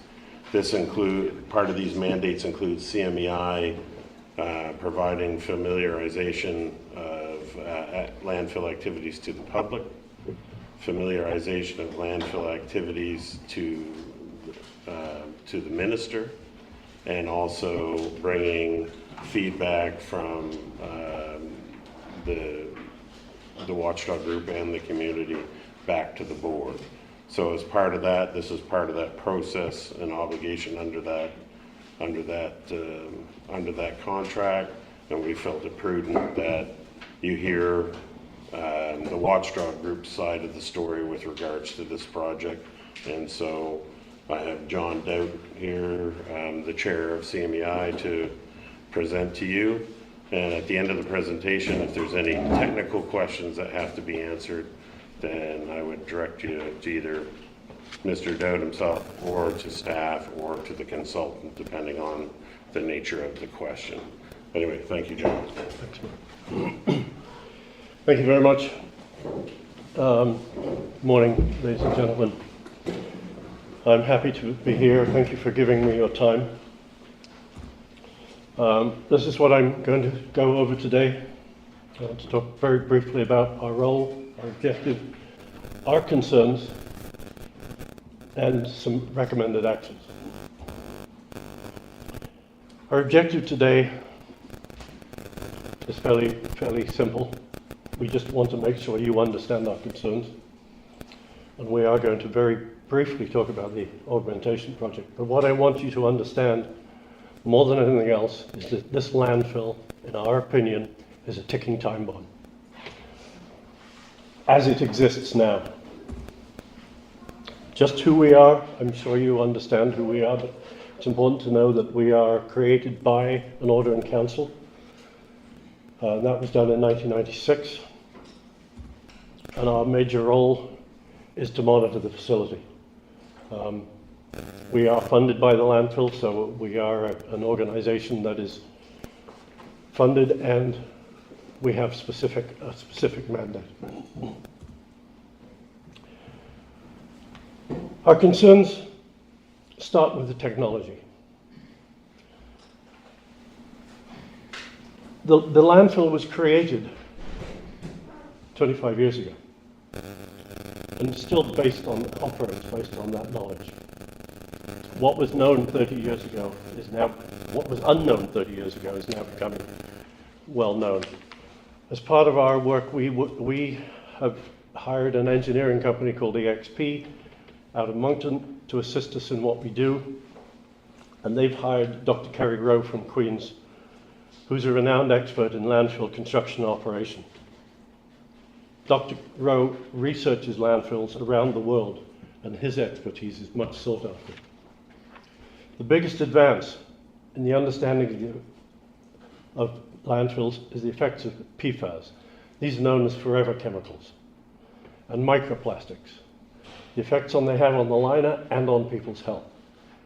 Dr. Rowe has found microplastics and extremely high concentrations of PFAS and leachate, and I'll talk about leachate in a little while. Other technology changes. The knowledge of what happens to PFAS, microplastics, fire retardants has increased. The EPA is introducing new environmental standards, very strict environmental standards, and we're expecting those to come from Environment Canada as well. We're all aware of the climate change and the reduction in greenhouse gases, and that's become a major problem. Methane, which comes from a landfill, has much more impact than CO2. And Dr. Kerry Rowe has done some statistical analyses of liner leakage. Our next concern is about the groundwater contamination. It's caused by leakage. These contaminants get through the liner and they get out into the groundwater. The leakage is not uniform underneath the landfill, it's in discrete points. We have concerns about the thickness of the clay base, I'll talk about that later. We have concerns about the fractured bedrock underneath the liner, and I'll talk about that later. And there is a possibility that any leakage is not discovered. The drains underneath the clay are apart, they're not very close together, there's gaps between them. And if you get a small leakage in a small area, it can miss those drains, and those drains can also be blocked, so you're not even sure that those drains are working properly. It's important to understand there are 1,000 private wells, private drinking water wells downstream of the landfill. That's a risk to those 1,000 wells. Those wells are along a 10-kilometer strip of housing parallel to the river. And the local streams, which are also affected by the groundwater, empty right into the Woolastock River. Woolastock is tidal, the St. John River is tidal river. That means any contaminants in that river go upstream as well as downstream. They can also go up the Kennebecasis. So this has a potential for impacting a lot of people who use the river. I have a quote here from the Canadian Environmental Law Association. This landfill will leak. All landfills leak. Not a case of if, it's a case of when. When will it leak? What's the impact of it leaking? One of the conditions of the original order in council is that the commissioner is responsible for providing water if any wells are contaminated.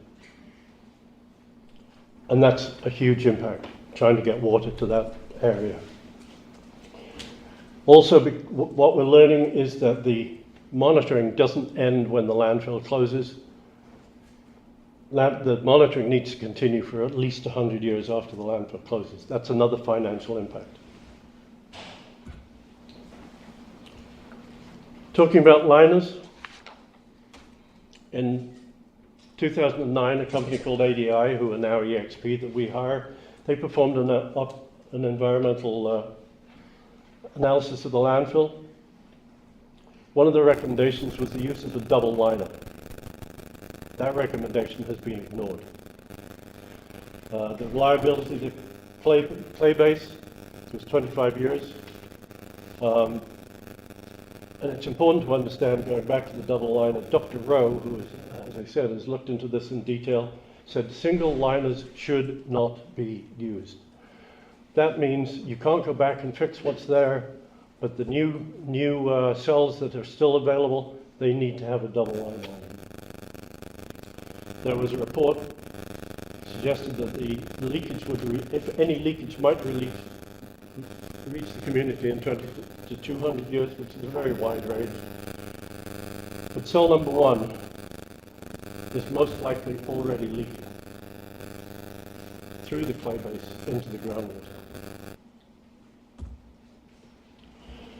We have concerns the clay base under the cell 2 was less thickness than was recommended. There was some borrow material put underneath that clay base, and the QA/QC report of cell 2 raises some concerns in that area. The fractured bedrock. What this does is, again, this was identified in the 2009 report, there are horizontal and vertical fractures in the bedrock underneath the liner, underneath the clay base. What this means is any leakage can disappear and go in all sorts of directions, and you have no idea where it is going from the landfill. And the paths become very localized. I'm going to jump over this, but these are the kind of statistical reports that Dr. Kerry Rowe produces, and it's important to understand. We're not talking about if, we're talking about how much leakage is acceptable. The leakage monitoring is another concern. There are drains underneath the liner, as I've said, underneath the clay base, and we don't know whether or not any leakage is reaching them. It might not ever reach those drains. There are groundwater monitoring wells around the landfill, but there's not sufficient coverage between the landfill and the residences. Because of the horizontal and vertical fractures, the leakage can take many different paths, and there's not enough known about the bedrock downstream of the landfill. Some wells have failed. Some of the monitoring wells have failed, and there's been no mitigation. This map shows the 3 wells downstream of the landfill. In 2023, 2 of them were not monitored. So we have no idea what's happening down there. That area between the landfill and the housing is quite large. We have no idea where those paths are. Will they go anywhere close to those wells, even if they are sampled? We have no idea. That needs to change. Leachate, in case you're not aware what leachate is, it's the liquids created when rainwater passes through landfill waste. The original order in council says pre-treated leachate shall be trucked off-site. That pre-treatment process has failed, and the untreated leachate is processed at Lancaster Wastewater Facility. There is no testing of that leachate for microplastics and PFAS.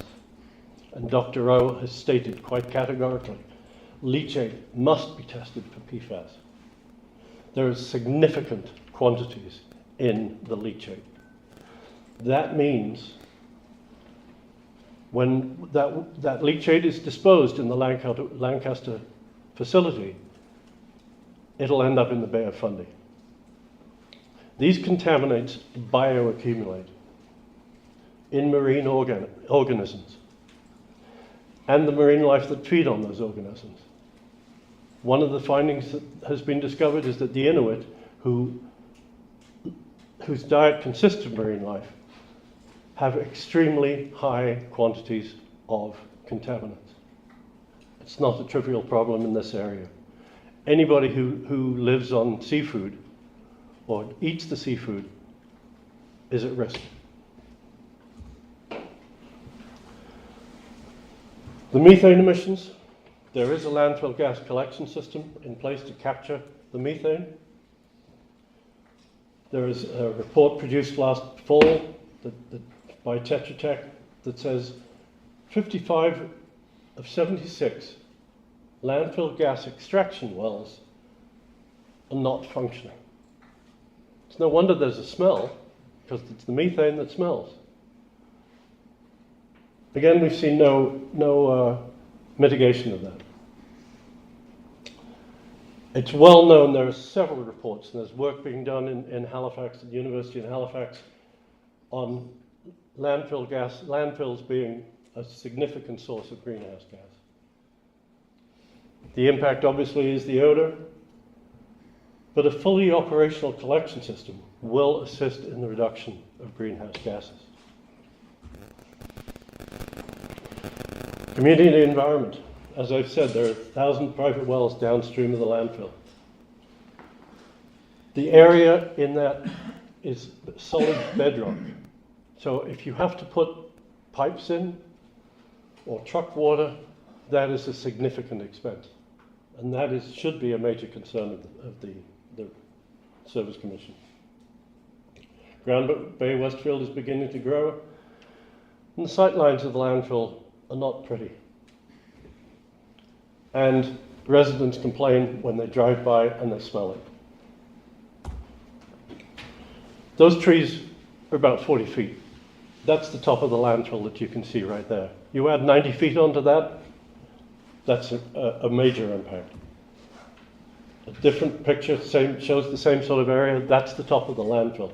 90 feet on top of that is a huge amount. What do we recommend? 4 actions. First, there needs to be comprehensive evaluation of the bedrock between the landfill and the residences. Includes a fair amount of work so that an engineering company, a hydro engineering company can look at the paths and can identify the paths, unlikely paths of leakage towards that community. You can then put wells in those areas, and that will allow you to identify when there is leakage and take mitigation to make sure that leakage doesn't enter those wells. We recommend that you evaluate the analysis that's being done in the area of field greenhouse gases and incorporate improvements into that. I'll talk in more detail about enhancing the landfill monitoring program. And there needs to be different ways of processing the landfill waste, whether it's diverting it or whether it's finding different ways of processing when it gets to the landfill. Ottawa has recently announced a 30-year solid waste master plan. This commission needs to do the same. Talking about the landfill monitoring program, what's broken must be fixed. And as I've said, the downstream area of the landfill needs some significant evaluation, and more wells need to be put in place. The broken landfill gas extraction pipes need to be fixed, and more need to be added for better coverage. And the monitoring and testing requirements need to be enhanced, because you're not testing for PFAS, you're not testing for microplastics. And that is where the danger is. Our recommendation is that those 4 steps should be completed before you start this capacity augmentation project. The additional weight, which creates a larger hydrostatic well, will increase the leakage rate. If you tear the cap off a closed cell, it becomes open, you're putting more water through that every time it rains. That's going to create a more leakage. There are 7 more cells that can be built using today's technology. They haven't been opened yet, they haven't been structured yet, but they should be done first. They can be continued, because that will take the landfill at least until 2048. And who knows, by the time you get close to that, there will be other ways of treating landfill, better ways of treating landfill, and maybe this landfill can be continue for many more years beyond the 2048 without going to that extra height.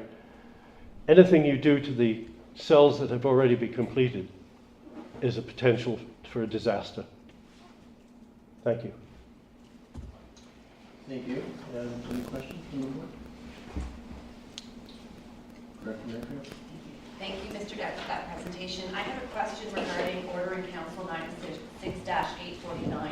Yes. Regarding the contamination of well water. And you may not know the answer to this. So how long would the commission be responsible for repairing or remediating that situation for a private well owner once the landfill is closed? Is that in perpetuity, or do you know if there's limitation? I have not seen a limitation. I would read it to say it's in perpetuity. I have a follow-up question as well. In terms of the groundwater monitoring wells, was that 2 that had failed, or were there more? I wasn't clear on how many. There are some of the other monitoring wells that are within the landfill area have also failed. And do we have a number on that? I don't have a number off the top of my head now. And then one last question. So the 55 of the 76 landfill gas extraction wells, is that a current number, including the recent ones that were put in? That was done by Tetra Tech. That was taken right out of that Tetra Tech report that was done in, I believe it was September, October last year. Thank you.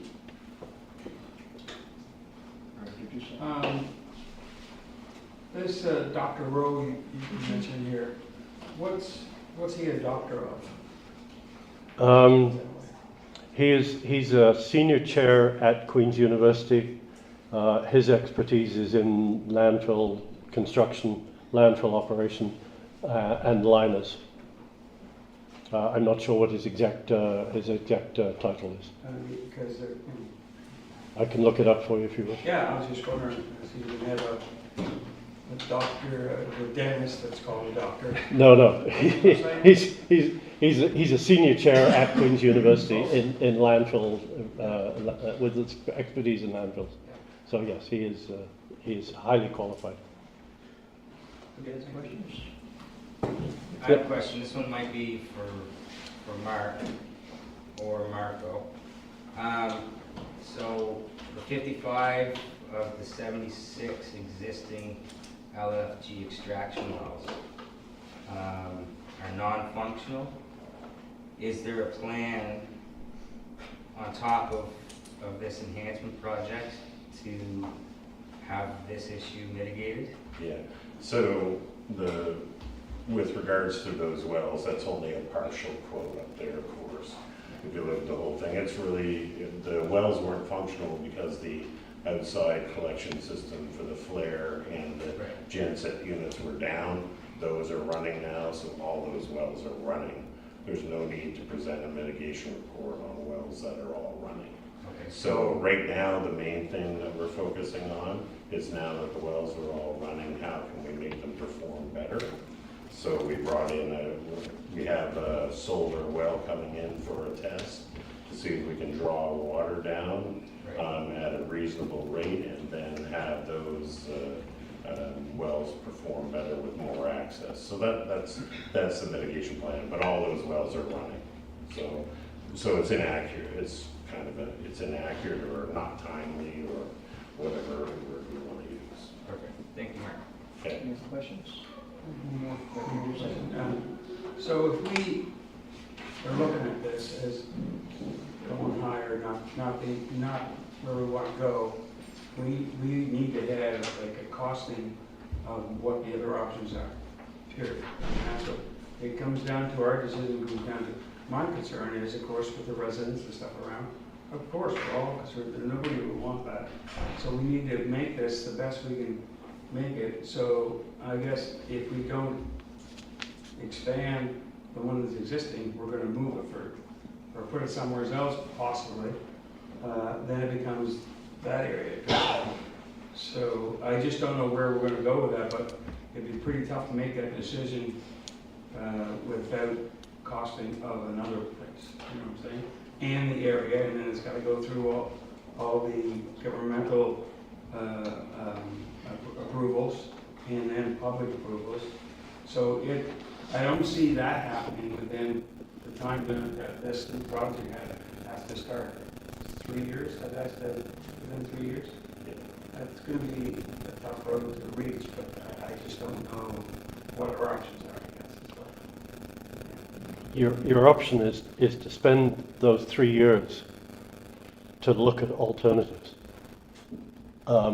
You don't have to start it now, and yes, you would have to do another EIA, but you've got until 2048. If you work backwards and say, even if you take 10 years to design a new facility, that means you've still got several years to make a decision. You don't need to start the augmentation project now. And you don't even need to start it in 3 years. You've got lots of time to evaluate the problem, to look at the potential, the danger of this landfill the way it is. You don't build a landfill upstream from private houses, private wells. It's a disaster waiting to happen. Mr. Dowd, right? Yes. Do you see these recommendations being fulfilled by the commission, or the possibility that we can deal with these recommendations that you've suggested? Do you see that as a feasible way forward? I guess maybe that's not for you, maybe that's for us as a board to determine. I think it's important that the recommendations be looked at seriously. 100%. I know it's important. From your, but you're the ones that need to look at them, and you need to evaluate them, and you need to evaluate them in terms of what's the risk of continuing the way it's operating right now. Thank you. I'm not a scientist.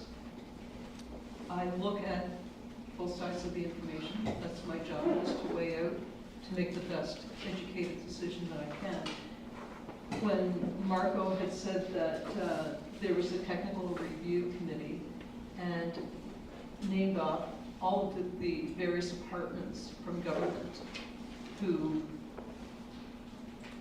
seem to have come to a conclusion regarding the existing land site. And then we have your group who is opposed to enhancing this land site. That's a given.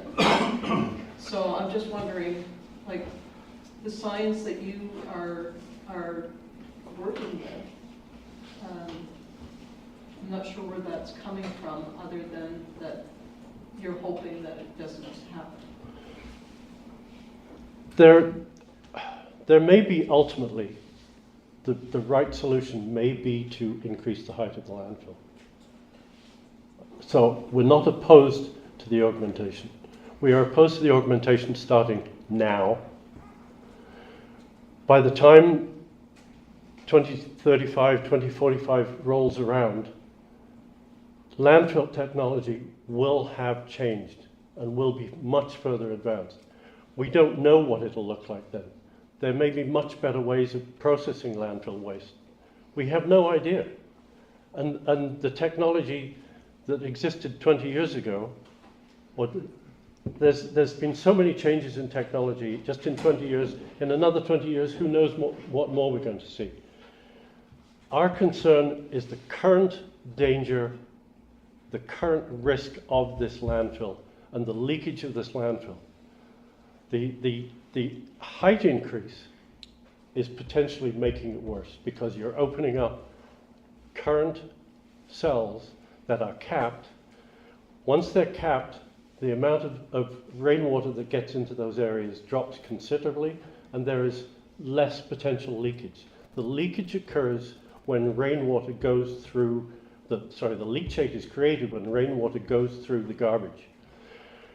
If you take a cap off a cell, so if you go back to cell 1, which, as I say, is most likely already leaking, you go back to cell 1, you open up the cap, you're putting potential rainwater with the way that we're hearing about the likelihood of increased rain events with our climate change, that's going to put a lot more leakage out of cell 1. So just going back to cell 1 and starting this process is likely to cause more leakage, and if it's already heading into people's wells, you're asking for trouble. Thank you. Any further questions? Director McKenzie? Thank you. You mentioned that technology is changing and has changed in the last 20 years. Is there anything preventing an area from implementing new technology into a present-day well, or would you only be able to implement the new technology in a new Landfill, sorry, in new landfill. It would be hard to do anything with the existing cells. There are 9 cells, there's 8 cells already built there and completed and capped, and there's the 9th cell is currently being added to. To go back and do anything with those would be extremely hard. You're stuck with those no matter what. The recommendations that we've put in place is really looking at how to mitigate against existing leakage. The new cells, you can use the new technology. The double liner is a much better way of doing it. You could put a much greater drainage underneath, and higher testing, enhance the testing around the landfill to watch for leakage and to find ways. The biggest issue is if you know it's going to leak, you want to find a way to take that leak and stop it or put it back to somewhere where it's safe. So yes, there is ways for the new cells.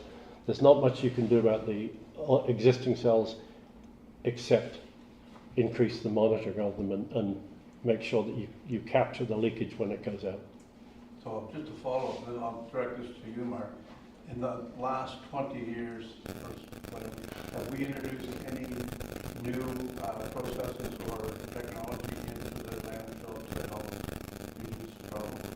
Yeah, well, it's a bit of a loaded question because I don't need it that way. Yeah, no, I understand.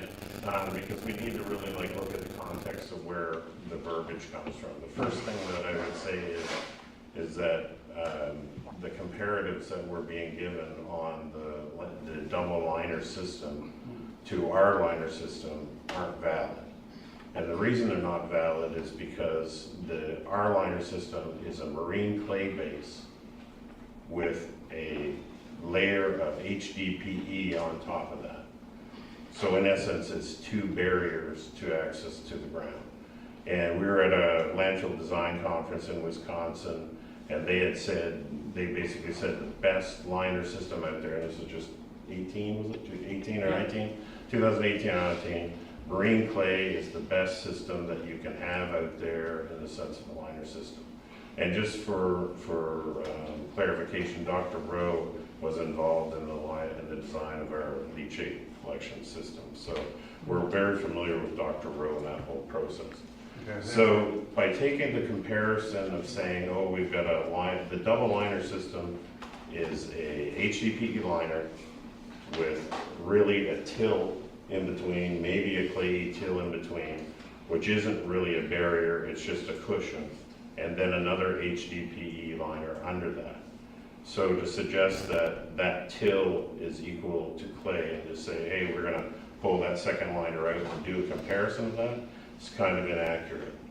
So, and they quote that all landfills leak is based on that double liner system. And it's based on a 1996 reference to an EPA report on those double liner systems. There's no comparison to the marine clay liner system. And it's not like it's without means. CMEI has $100,000 in the bank. They can bring Rowe in or anyone else. We would have liked to have seen, quite frankly, a report that did a direct comparison to the marine clay system. So just to stop you there for a second, we haven't introduced any new technology. No, because marine clay is the best system. And on the new technology side, we're investigating 3 potential new technologies. 2 of them you're aware of, we've been working with for the last 5 or 6 years, but they hit the predicted barriers that they're having with the system. There's a brand new one introduced last week by Opportunities New Brunswick. They've approached me to put them through a stage gate process with new technology to replace landfills. But even on that, there was a reference to the Ottawa 30-year plan for solid waste. The reason that the Ottawa 30-year plan for solid waste is occurring is because the City of Ottawa made the leap of faith to invest money into the Plasma Corporation for plasma technology, and ultimately it was a hundreds of $1 million failure. And so, and we were approached back in the day, I think Court was the mayor at the time, and we had shut them down. So we do a very rigorous process on the new systems. So those new technologies are in there. So we're constantly evaluating those new processes and new systems. But as far as landfill goes, the best out there right now is the marine clay technology. And nothing we've seen in literature or in studies have proven any different. Thank you. Director Doucette, you want next? So, from what I understand, if all of these issues that have been brought forward can be meaningfully mitigated, Mr. Doubt and your group, I know you suggested that you wouldn't necessarily be as opposed to the enhancement. Now, I'm just wondering if, Brittany, you might have, if it's possible to have all of the issues that have been brought forward, whether financially, socially, all of the issues, would your councils and your community's decision, would that be swayed, or could that be swayed? Well, I have to speak with my council. I can't speak for my council. I don't know how we would mitigate the visual issue. For one, I don't know how that would be meaningfully mitigated, or the garbage that always is strewn along the highways on the way in and out of my community. That's an issue as well. I guess I keep coming back to the fact that I feel like this is rushed. We're not being given alternatives to extend the landfill life other than making it bigger, right? So I don't feel like I'm being given enough options to consider. If that's our real goal, what are the plans for diversions over the next 10 years to increase the diversions from all communities to extend the life of that landfill? And like the Frontenac Regional Service Commission stands on 3 pillars: financial, social, and environmental. To me, we're only looking at one pillar here, and the table cannot stand on one leg. So why are we rushing this? Why are we not looking at other alternatives as something that we can use in terms of a proper decision for the future of the landfill? All of the concerns, to me, those were imaginary solutions. None of them were actual solutions. Like I said, we're going to look at this, we're going to explore this, we're going to experiment with this. None of the solutions were actual solutions that can be put in place now, yet we are being asked to make a decision now. Thank you. My point for bringing that up is that some of these recommended mitigations might not or aren't realistic. So there's certain things that we, like the height, as you said, if we continue with this project, that's still going to be a concern no matter what we do. So we're going to have to, as a board, we're going to really have to hash all of these things out, because we're all concerned. Yeah, and just as a point of clarification, I know I have a particular interest in this because it does affect my community, but I would not support this if it was in any of your communities. And it's because I have that real in-person experience that I come to this with a specific perspective. But I would not support this if it was in any of your Maybe make a comment, just have a question for Mr. Dowd as well. First, I think it's really important that we get this information from CMU. They're a partner. They're one of the stakeholders in this. They're not the only stakeholder. This decision is before the commission. And I think it's important to bring value to those perspectives. And I think CMI has provided really insightful feedback throughout this entire exercise today as well. And they have the right to their concerns and feedback back to us. But it's also not, again, the only data point or information point that we use in the decision-making matrix. And at least from my perspective, one thing that we've been solid on in this process, and we're not talking about it today, which I think is good, is that we follow the process. We followed the EIA process, we listened to the EIA process, and it was, we want more feedback from the community. We did that.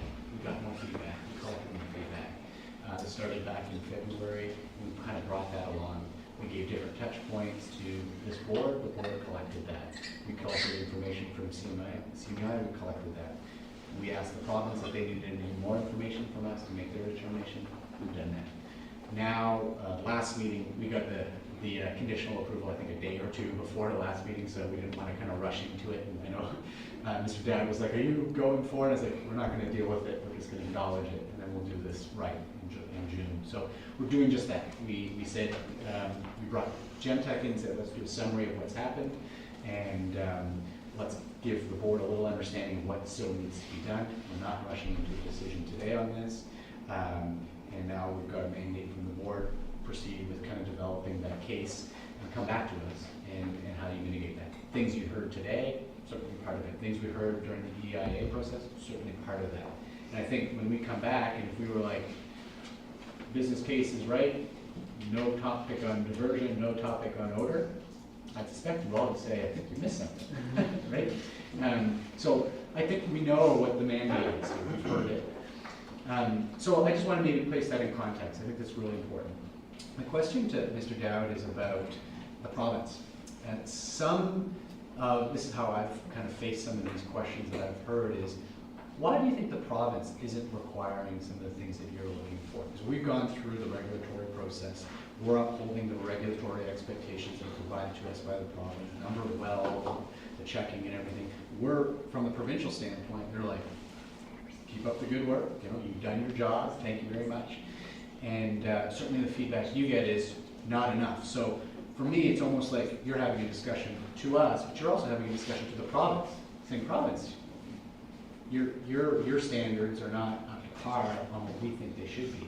So maybe explain a little bit of why you think they're not adopting some of the conditions and expectations that you're sharing with us today. One of our mandates is to report to the Minister of the Environment.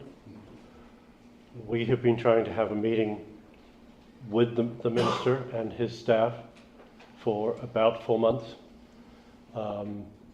We have stated quite clearly we are not concerned with the EIA process. We are concerned with the current operation of the landfill. And every reply I get back is, let's talk about the EIA.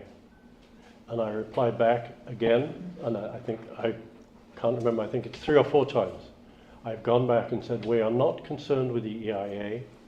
We are concerned with the current operation of the landfill. You need to hear our perspective. I'm still waiting for that meeting with the Minister. So you're absolutely right.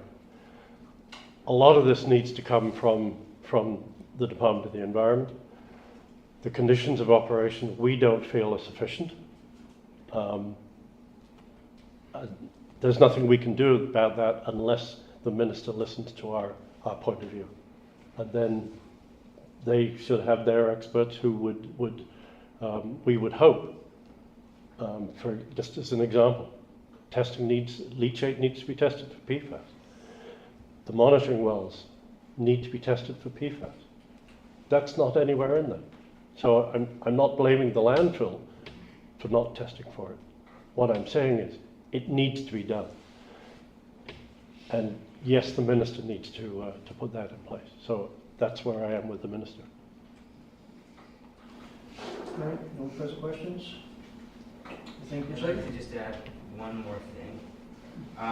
Most of us have been through consultation processes, most recently through the local governance reform, and we saw many, many flaws with that process. I think as a board here, we need to make sure that we don't follow those same footsteps, and we actually take this as really meaningful consultations, and we move forward with that information, and we don't ignore it. Because at a provincial level, we were heavily ignored during this governance process, and personally myself, I don't ever want anybody to feel like that. It's not fair, it's heavy-handed, and that's not the way, I don't think that's the way that this board, as the Regional Service Commission, should operate. So I think we really need to take all of the information that we receive on this account in great detail and use that moving forward. Yeah, I think that's really important. Right, thank you, sir. Thank you very much. Can I have a motion to receive and file, please? On the question? Second. Those in favor? Aye. Those against? Motion carried. Yep, 6.2, procedure bylaws amendment for external presentations. Phil? Yep, just looking for a mover and a second. This is really to improve our ability to mitigate external presentations to the abundance at our board meeting. So the idea is to place a little bit more order.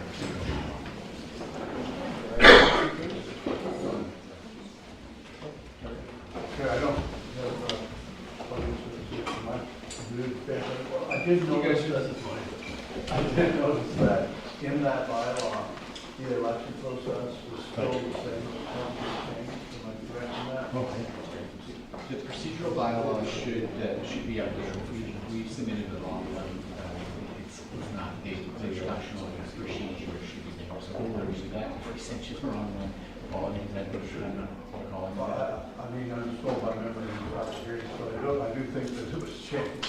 It has been changed, so if for whatever reason we receive the procedural bylaw version, we'll send it around.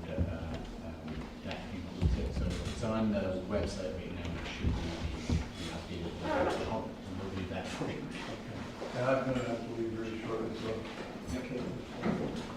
So you need a motion on Yep. this? Yeah. And then we need a motion to adopt the procedural bylaws as outlined.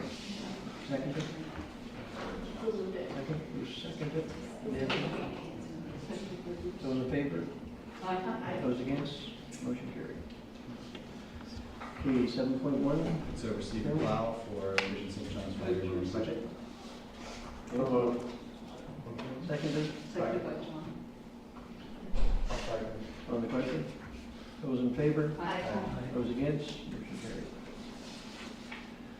8.1, verbal update from the chair of the committee.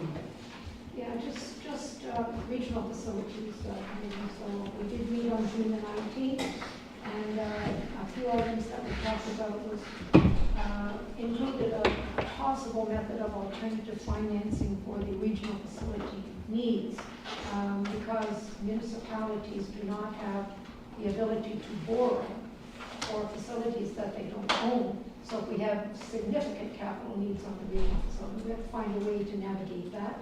And so some discussions are underway actually about mitigating that issue, perhaps by installment plans or some other method of payment. So those discussions are ongoing, and I think we'll probably come back to the next meeting. We have confirmation from the City of St. John that they will be completing all their capital projects that we are responsible for by the end of 2024, and that fits our bylaw. Some good news. So we had news from RDC that on the first item we submitted for 2024, they will be paying 40%, and that's the new swim blocks for the Aquatic Center. So that's good news. As instructed by the board, the commission wrote to the province in an attempt to have the tax status on St. John Arts Center changed, it being a nonprofit organization. The province declined to make it a tax exemption because the facility is not owned by the nonprofit, it's owned by the city. But the good news is we did approach the City of St. John on the rent being charged to commission members on the Arts Center. And the city has agreed to remove that rent. The small remaining bit to be paid is covering utilities and so on. So Deputy Mayor McKenzie, thank the city for that. Will do. That's